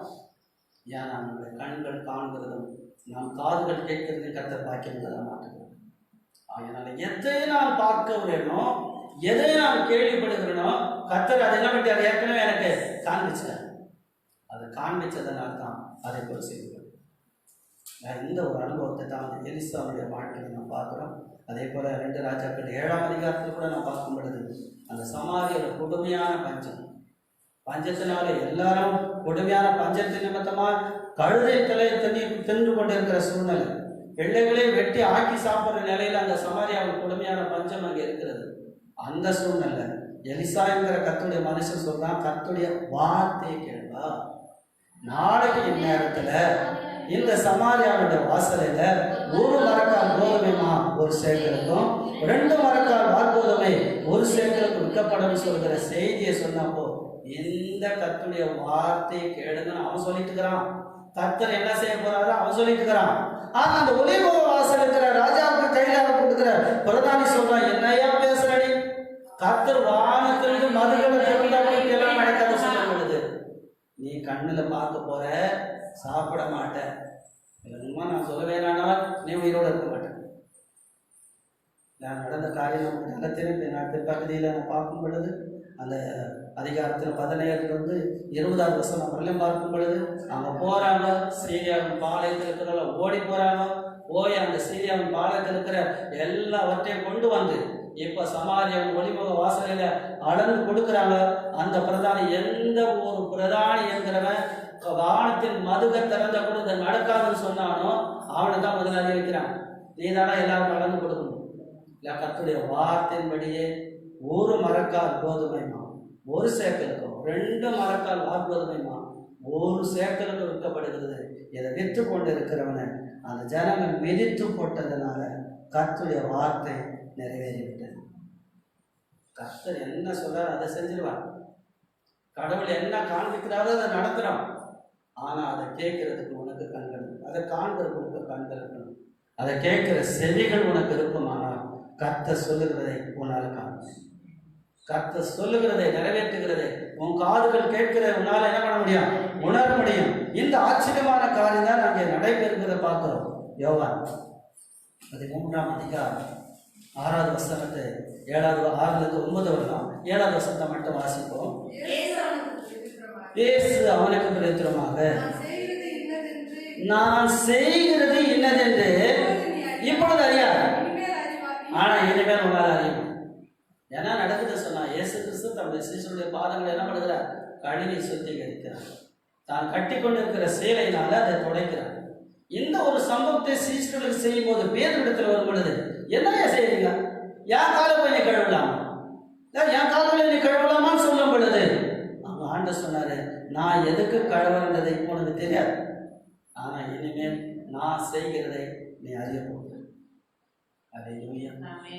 உண்மையாக ஒரு காலத்துல சீஷருடைய நிலைமை கூட பாருங்க, எப்படிப்பட்ட ஒரு நிலைமையில் தான் இருந்தார்கள் சொன்னால் அறியாதவர்களாக தான் இருந்தார்கள். ஆனா பிற்காலத்துல எதை அவர்கள் அறிந்து உணராமல் இருந்தார்களோ அதெல்லாம் அவர்கள் என்ன பண்ணாங்க? அறிந்து கொண்டாங்க. அறிந்து உணர்ந்து கொள்ளுகளாக மாறினாங்க. ஏன்னா கடவுள் செய்கிறதை ஒரு காலத்துல அறிந்து உணராதவர்களா இருந்தவன், காணக்கூடாதவர்களா இருந்தவன் காணக்கூடியவர்களா மாறினார்கள். மார்க் எழுதின சுவிசேஷம் 8ஆம் அதிகாரம் 17, 18ஆவது வசனத்தில் கூட நான் பார்க்கும் பொழுது மார்க் 8, 17, 18 இயேசு அதை அறிந்து அவர்களை நோக்கி உங்களிடத்தில் அப்பங்கள் இல்லாதபடியினால் நீங்கள் யோசனை பண்ணுகிறது என்ன? இன்னும் சிந்தியாமலும் உணராமலும் இருக்கிறீர்களா? இன்னும் கடினமாக இருக்கிறதா? உங்களுக்கு கண்கள் இருந்தும் காணாமல் இருக்கிறீர்களா? காதுகள் இருந்தும் கேளாமல் இருக்கிறா? நினைவு கூறாமலும் இருக்கிறீர்களா? ஏன்னா இவர் அப்பங்களை பற்றி பேசும் பொழுது, அல்லது இங்க ஆண்டவர் பரிசேயருடைய புளித்த மாவை குறித்து எச்சரிக்கைன்னு சொல்லும் பொழுது இவன் சாப்பாடு எத்தனை, அதனால தான் இந்த ஆளை அப்படி பேசுறான்னு நினைச்சான். அப்பதான் ஆண்டவர் இன்னும் உங்களை அறியலையா? இன்னுமா நீங்க உணராது இருக்கிறீங்க? 5 அப்பம் 2 மீன் 5000 பேருக்கு நான் கொடுக்கலையா? 7 அப்பம்பங்களை 4000 பேர் சாப்பிடலையா? இன்னும் நீங்கள் அறியாதவர்களா இருக்கிறீர்களா? இன்னும் உணராதவர்களா இருக்கிறீர்களா என்று சொல்லி அறியாத உணராதவர்களா இருந்தவர்களை அறியபடிக்கு கத்தர் உணர்த்தினார். கத்தர் அதனால கத்தரோட வாழ்க்கையில பெரிய காரியங்களை அவன் செய்யல மாறினான். ஆண்டவர் செய்கிறவர்கள் ஆண்டவருடைய சித்தத்தை நாம் அறியும். இல்லாத நாம் உணர்வு அநேக நேரங்களில் என்ன செய்கிறதுன்னு தெரியாத நிலைமைக்கு போடுவோம். என்ன பண்ணுறதுன்னு புரியாத நிலைமையில் சில நேரங்களில் தள்ளப்படுகிறோம். என்ன பண்ணுறதுன்னே தெரியலங்க, எப்படி பண்ணுறதுன்னு தெரியல, கண்ணே தெரியல, காதே கேட்கல, என்ன பண்ணுறது புரியாத நிலைமையில் சில நேரங்களில் நிற்போம். அந்த நிலைமைகள் வரும் பொழுதெல்லாம் ஒரு காரியத்தை உங்கள் கண்கள் பார்க்கணும்னு நினைக்காதீங்க. நீங்கள் காண்கிறதை அவர் உங்களுக்கு காண்பிக்கிறார். அவர் உங்களுக்கு என்ன காண்பிக்கிறாரோ அதை பார்த்துட்டாரு. அவர் என்ன சொல்லுகிறாரோ அதை கேளு. ஏன்னா தாவீதை பாருங்க, அவனுக்கு பிரச்சனைகள் வரும் பொழுதுன்னு அந்த ஒளிமுக வாசல்ல போய் நிற்பான். எப்போது விடியும் என்று சொல்லி ஜாமக்காரர்கள் காத்திருக்கிறது போல என் ஆத்து மேலப்படுகிறது காத்திருக்கிறது என்று சொல்லுகிறான். ஏன் சொன்னா அவன் என்ன நடக்கிறதோ யார் வராங்கன்னு அந்த ஒளிமுக வாசலை பார்க்கும் பொழுது கர்த்தர் என்ன செய்தி எனக்கு கொண்டு வர போறார், எதை எனக்கு காண்பிக்க போறாருன்னு கடவுளை நோக்கி பார்த்து கொண்டு இருக்கிறான். ஆபத்து தீர்க்கதரிசன புத்தகத்தில் கூட பாருங்க, அங்க ஆண்டவர் சொல்லுகிற அந்த வார்த்தையில அந்த தரிசனத்தை கேட்கிற பார்க்கிற ஆபத்துடைய வாழ்க்கையில 1-2 வசனம் 2ஆம் அதிகாரத்தில் பாருங்க, நான் என் காவலிலே தரித்தேன், அரணிலே நிலை கொண்டிருந்து அவர் எனக்கு என்ன சொல்லுவார்? அவர் என்னை கண்டிக்கும் போது, அவர் என்னை கண்டிக்கும் பொழுது என்ன உத்தரவு சொல்லுவேன் என்றும் கவனித்து பார்ப்பேன். அப்பொழுது கர்த்தர் எனக்கு பிரதித்திரமாக நீ தரிசனத்தை எழுதி அதை கடன் கொண்டுகிறவன் வாசிக்கும்படி பறைகளிலே தீர்க்கமாய் வரை குறித்த காலத்துல தரிசனம் இன்னும் வைக்கப்பட்டிருக்கிறது, முடிவில் அது விளங்கும், அது பொய் சொல்லாது, அது தாமதித்தால் அது காத்தது நிச்சயமாய் வரும். நிச்சயமாய். ஏன்னா அவர் எதை காண்பிக்கிறாரோ எதை சொல்லுகிறாரோ அதுக்காக காத்திருக்கிறார். அப்படியானால் ஒரு காரியம் நடைபெறுகிற காரியங்களுக்காக இந்த செய்தியாளர் காத்திருக்கும் பொழுது இவனா போய் சொல்ல விரும்புகிறார், ஆண்டவர் எனக்கு என்ன காண்பிக்க போகிறார், கடவுள் எனக்கு என்ன சொல்லுகிறாரோ அதை நான் பெற்றுக் கொடுக்கிறதுக்காக நின்று கொண்டிருக்கிறேன், அதை நான் தரிசித்துக் கொண்டிருக்கிறேன் சொல்லி அவன் நிற்கிறது நிமித்தமாக அவன் தரிசிக்கிற கடவுள் என்கிறவர் அவன் எதை பார்க்கணுமோ எதை சொல்லணுமோ கர்த்தர் அவனுக்கு என்ன பண்ணுகிறார், இப்பொழுது கொடுக்கிறார், அதை போய் சொல்ல ஆரம்பிக்கிறார். இன்னைக்கு பிரியமான தேவனுடைய ஜனங்களை காண்கிற கண்களும் கேட்கிற செவிகளும் உங்களுக்கு இருக்குமானா நீங்கள் பார்க்கலாம். எதை நீங்கள் காண விரும்புகிறீங்க? எதை நீங்கள் கேட்க விரும்புகிறீங்க? யாராவது ஒரு மனிதன் வருவானா? எதனா ஒரு செய்தி எனக்கு வருமா? எதை நீங்கள் பார்க்க வேண்டாம். கடவுள் உங்களுக்கு என்ன சொல்கிறார், கர்த்தர் உங்களுக்கு என்ன காண்பிக்கிறாரோ அவர் மேலே உங்கள் கண்ணில் அவரை நீங்கள் நோக்கி பாருங்கள். அவர் உங்களுக்கு என்ன செய்யணும்னு விரும்புகிறாரோ, கடவுளுடைய சித்தம் என்னது என்பதை கர்த்தர் முன் குறித்து இருக்கிறாரோ, கர்த்தர் நிச்சயமா அதை என்ன பண்ணுவாரு? செய்வார். தாமதிச்ச கூட நடந்தே ஆகும்.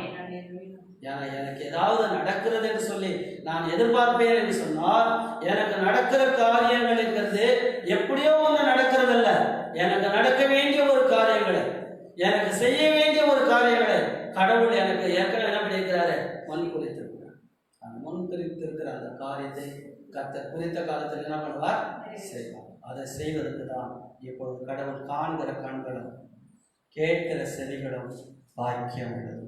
யோவான் 15ஆம் அதிகாரம் 15வது வசனம், சங்கீதம் 25:14 நான் பார்க்கும் பொழுது முக்கியமா ஆண்டவர் சொல்கிற வார்த்தையை பார்க்கும்போது, நீ நான் உங்களை ஊழியக்காரர் என்று சொல்லுகிறதில்லை, ஊழியக்காரர் தன் எஜமான் செய்கிறதை அறிய மாட்டான்.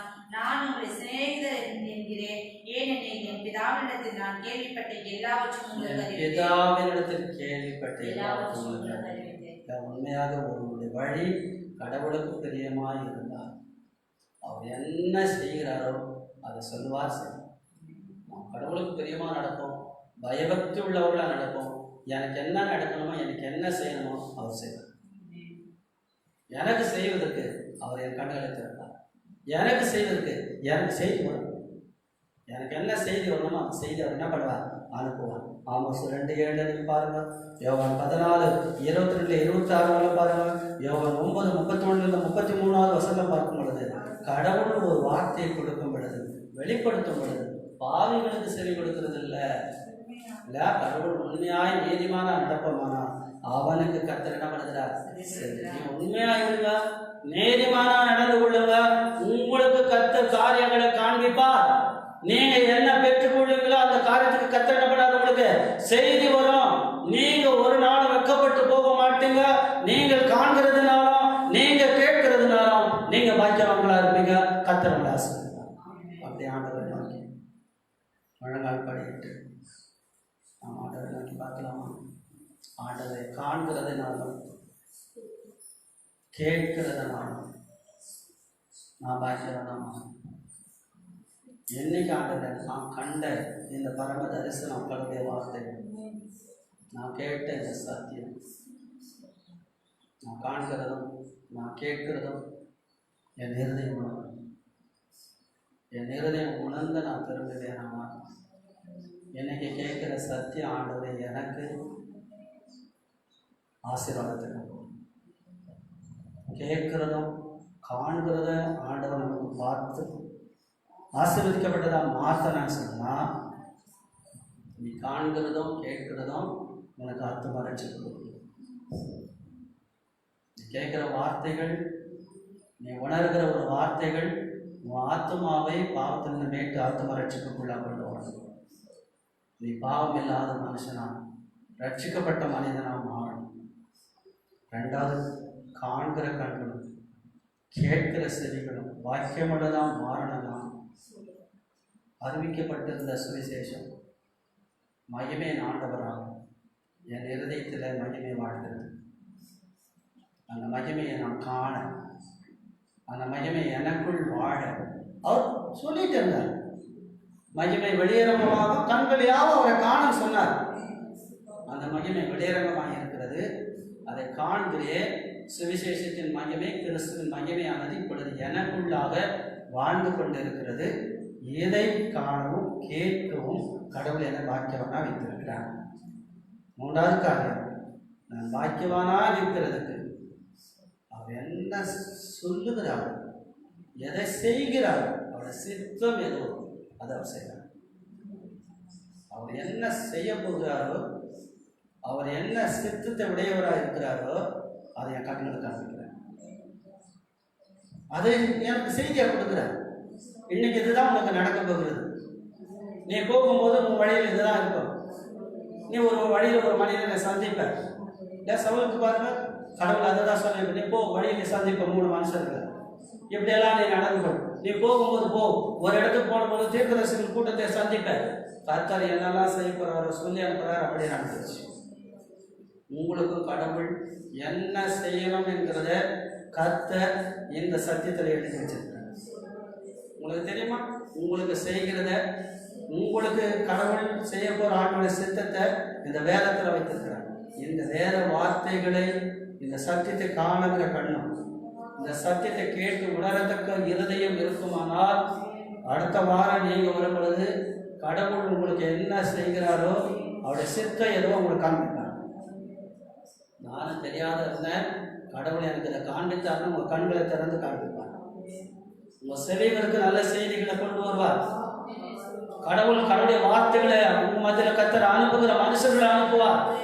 கடவுளுடைய செய்திகளை உங்களுக்கு கொண்டு வந்து கொடுக்கிற மனிதர்களை கர்த்தர் கொடுப்பார்.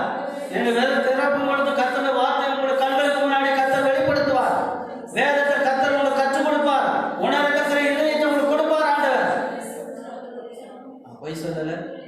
கடவுள் உங்களுக்கு காணத்தக்க கண்களை கண்ணை கர்த்தர் கொடுத்திருக்கிறார். வேதத்தை பாருங்க, ஆண்டவரை பாருங்க, கடவுளுடைய செய்தியை ஒவ்வொரு நாளும் கேளுங்க, உணர. நீங்க பாக்கியவான்களா இருப்பீங்க. உங்க ஆத்மா கெட்டு போகாது. உங்க ஆத்மாக்கள் அழிவில்லாத நித்திய ஜீவனை அடையும். நீங்கள் ஆத்மா ரட்சிப்பை பெற்றவர்களாக வாழ்வீர்கள். உங்களுடைய வாழ்க்கையில மகிமை, பிரகாசம், கடவுளுடைய பிரசனத்தை நீங்க உணர்வீங்க. உங்க வீட்டில் வரும், உன் இருதயத்துக்குள்ள வரும். மகிமை வந்த இடத்துல கர்த்தர் வந்தது போல மகிமையின் கர்த்தர் இயேசு கிறிஸ்து நமக்குள்ள வந்து அற்புதங்களை செய்வார். காதால கேட்டு கண்ணார காண்கிற நிகழ்ச்சிக்கு அவருடைய சித்தம் நிறைவேறும். அவர் சொல்லுறது நடக்கும். உங்களுக்கு எதனா நடக்கணும்னு இருக்கிறீங்கன்னா யாரானா சொல்றதை நடக்கணும்னு எதிர்பார்க்காத. கர்த்தர் என்ன சொல்லுகிறாரோ அது எனக்கு நிறைவேறும். அவர் என்ன செய்ய விரும்புகிறாரோ, ஆண்டவரே நீ செய்கிறதை நினைத்ததை எனக்கு அப்படியே செய். இதுவரையும் நீ செய்ய நினைத்ததை நீ பெற்றுக்கொள்ளாமல் இருக்கலாம். ஆனா கடவுள் செய்ய நினைத்ததை யாராலும் தடுத்து நிறுத்த முடியாது. அவர் சொன்னதை கர்த்தர் செய்வார். நீ தரித்திரு, நிறைவேறும். இந்த வார்த்தைகளை கேட்கிறது, இந்த வார்த்தைகளை காண்கிறவர்கள் பாக்கியம். உங்கள் கண்கள் காண்பதனால, உங்கள் காதுகள் கேட்கிறது, நீங்கள் பாக்கியவான்களால் இருப்பீர்கள். அல்லேலூயா. கிறிஸ்தவ ஒரு பெரிய ஆத்மா ரட்சிப்பை அடைய போகிறது. பாவம் இல்லாத ஒரு பரிசுத்த வாழ்க்கையில கடவுள் நம்மை இந்த சக்தி தான் நம்மை பரிசுத்தமாக்குறது. ஒரு மகிமையான ரகசியம், மகிமை அனுபவம் பிரகாசிக்கும். நான் சொல்றேன்னு நினச்சிட்டு தரீங்க. உங்கள் வீட்டில் மகிமையை நீங்கள் தரிசிக்கணும். மகிமையின் கடவுள் உங்களுக்குள்ள உணர்த்துக்கிறத நீங்கள் அறிவீங்க. கடவுள் உங்களுக்குள்ள இருக்கிற ஒரு நம்பிக்கையை நீங்கள் பார்க்க போறீங்க. மாத்திரமல்ல, கடவுள் செய்ய போகிறதை, கடவுள் சொல்லுகிறதை கடவுள் நிறைவேற்றும். சும்மா எனக்கு கடவுள் சொல்லிட்டு இருக்கிற கடவுள் அல்ல, கடவுள் என்ன சொல்லுகிறாரோ அதை அவர் செய்வார். எப்போது அதை செய்வார்? எனக்கு அவர் சொல்லி இருக்கிற வார்த்தைகளை நான் காணவும், அந்த வார்த்தைகளை கேட்கவும், இருதயத்தில் உணரப்படுது. அவர் சொல்லி இருக்கிற வார்த்தைகளை எனக்கு செய்வார். கர்த்தர் அதை செய்கிறதுக்கு உண்மையுள்ளவராக இருக்கிறார், வல்லவராக இருக்கிறார், நல்லவராக இருக்கிறார். மகத்துவமும் வல்லமை நிறைந்த தகப்பனே, பரலோகத்திலே உங்களுடைய குமாரன் இயேசு நாமத்தினாலே நாங்கள் துதிக்கிறோம், ஸ்தோத்திரித்து மேம்படுத்துகிறோம். அந்த திரளான ஜனங்கள் இயேசுவிடத்தில் வந்தார்கள். அந்த ஜனங்களோடு கூட நீ உவமைகளாக பேசினேன், மறைப்பொருளாக பேசினேன். நீ பேசின வார்த்தைகள் என்ன என்பதை அந்த ஜனங்களால் கேட்டு உணர முடியவில்லை. நீ யார் என்பதை அவள் கண்கள் காண முடியவில்லை. ஆனால் ஆண்டவருடைய சீஷர்கள் நீர் யார் என்பதையும், நீர் எங்கே இருந்து வந்தவர் என்பதையும் அவர்கள் அறிந்திருந்தார். ஆகையினால் தான் அவர்கள் சாட்சி கொடுக்கும் பொழுதெல்லாம் நாங்கள் கண்டவைகளையும் கேட்டவைகளை குறித்து சாட்சி கொடுக்கிறோம்.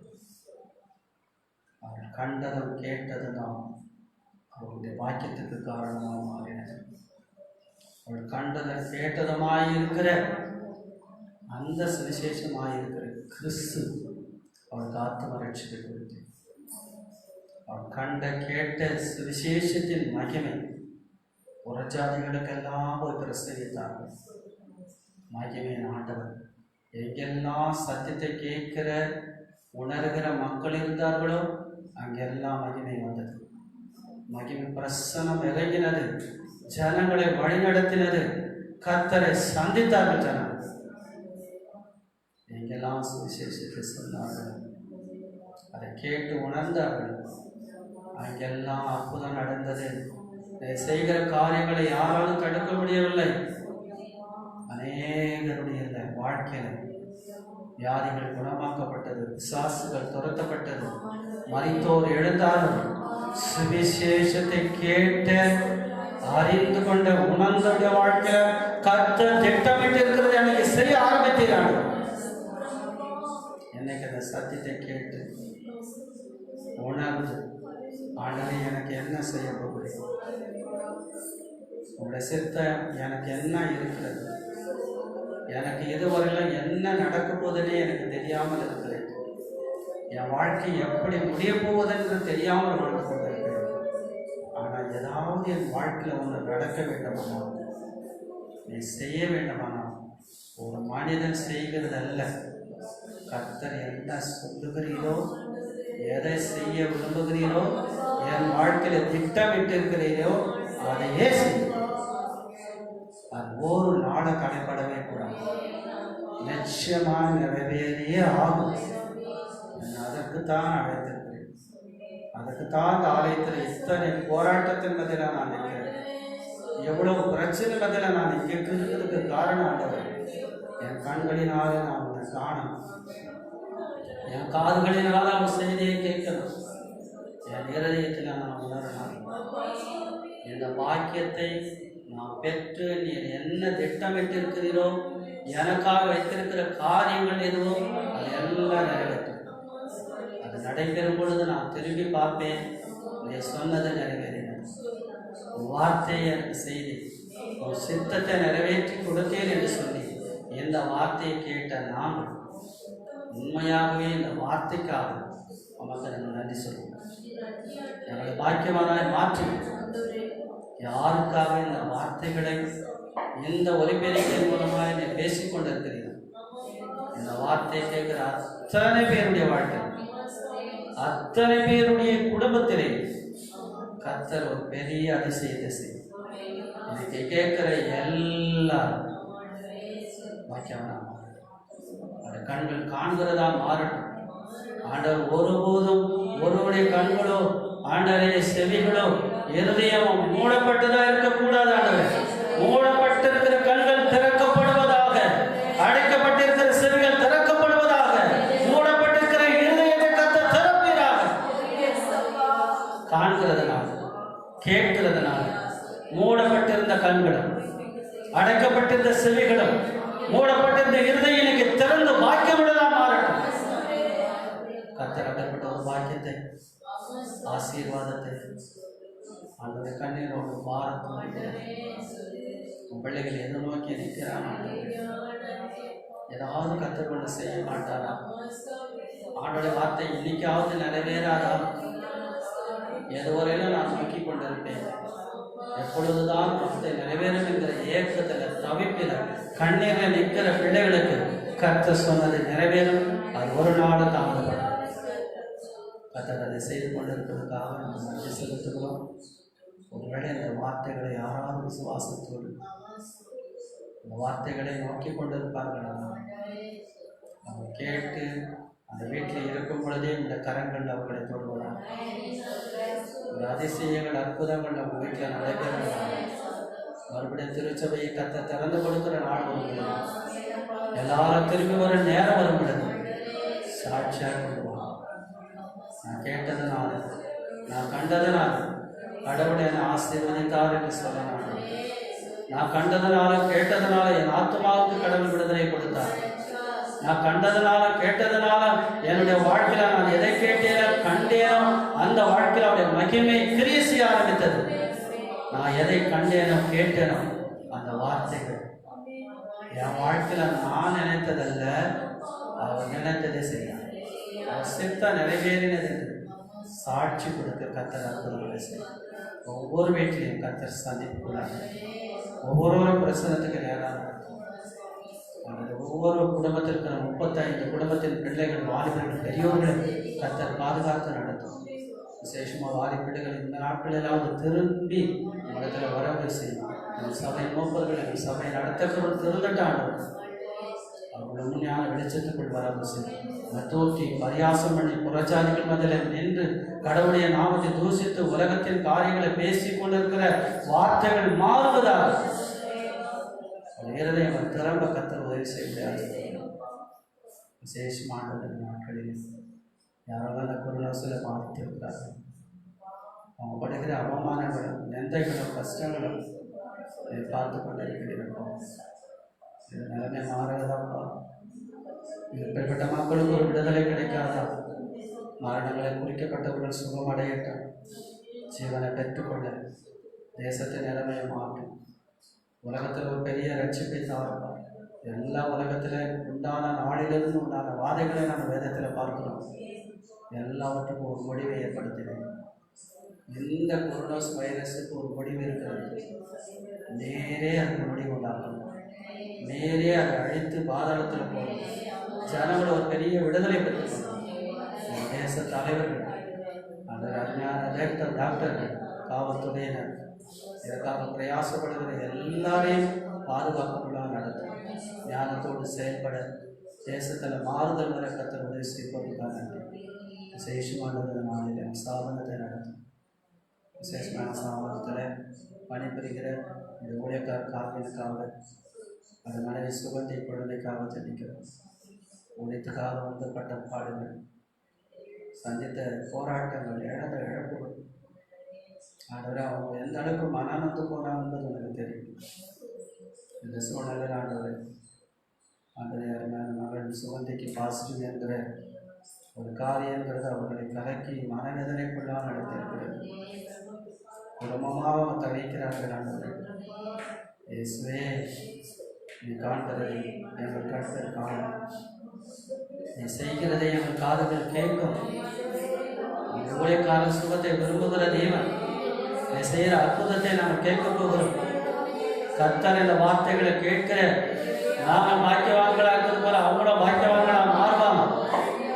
நல்ல ஒரு செய்தியை கொடுத்து திரும்பி ஒருபடியான அனுகூலத்தை கருத்திலே நாங்கள் அர்ப்பணிக்கிறோம்.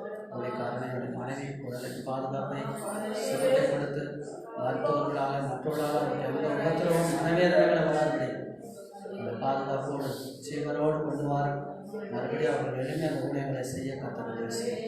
இப்படிப்பட்ட பாதிப்புகள் யாருக்கும் வராது. திருச்சபைக்கு பாதுகாப்பை தாரும், கிராமத்துக்கு பாதுகாப்பை தாரும், போகிற வேலை ஸ்தலங்களில், பயணங்களில், இடங்களில் பாதுகாப்பை தாரும். நாளுடைய திருவை பாதுகாப்பை கொடுத்து வழிநடத்தி அவனை ஆசீர்வதிக்கும்.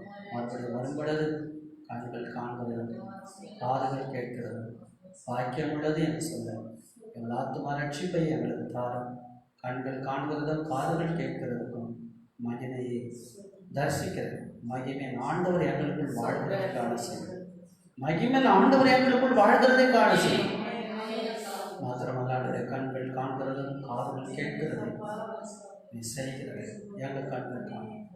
உன் சித்தத்தை எங்கள் கண்கள் காணும். அதை கேட்கும், நீ செய்கிறத நான் கேட்க போகிறோம். அதுக்கான ஒரு பாக்கியமான இந்த செய்தி கேட்ட எல்லாரும் வந்த பிள்ளைகளை ஆசைப்படும். நாமும் தொடர்ந்து மகிமைப்படட்டும். பிள்ளைகள் பாவம் இருந்தால் எங்களை மன்னித்து இந்த ஆராதனை பரிசுத்தப்படுத்தி இந்த மறுபடியும் திறந்து கொடுத்து எல்லாரும் ஆராதிக்க கர்த்தர் பேசி ஒவ்வொரு குடும்பத்தையும் காத்துக்கிறோம். வந்த பிள்ளைகளை விசேஷமாக இந்த சத்தியம் அவ்வளோ கொடுக்காத போகட்டும். இது பெரிய நடப்பிக்கிறவங்க இந்த வார்த்தைகள் ஒரு நாள் விசிறக்கூடாது. இந்த வார்த்தை ஒன்றும் தவறே போகக்கூடாது. எந்த நோக்கத்துக்காக இதை காண கேட்கணும் பாக்கியமாக சொன்னீரோ அதுக்கு இவர்கள் தான் பார்த்துருவாங்க. அதுக்காக தான் இவங்களை கொண்டு வந்தேன். அவர்கள் அப்படிப்பட்ட ஒரு பாதையில் நடத்தும், ஆசீர்வாதத்தில் நடத்தும்.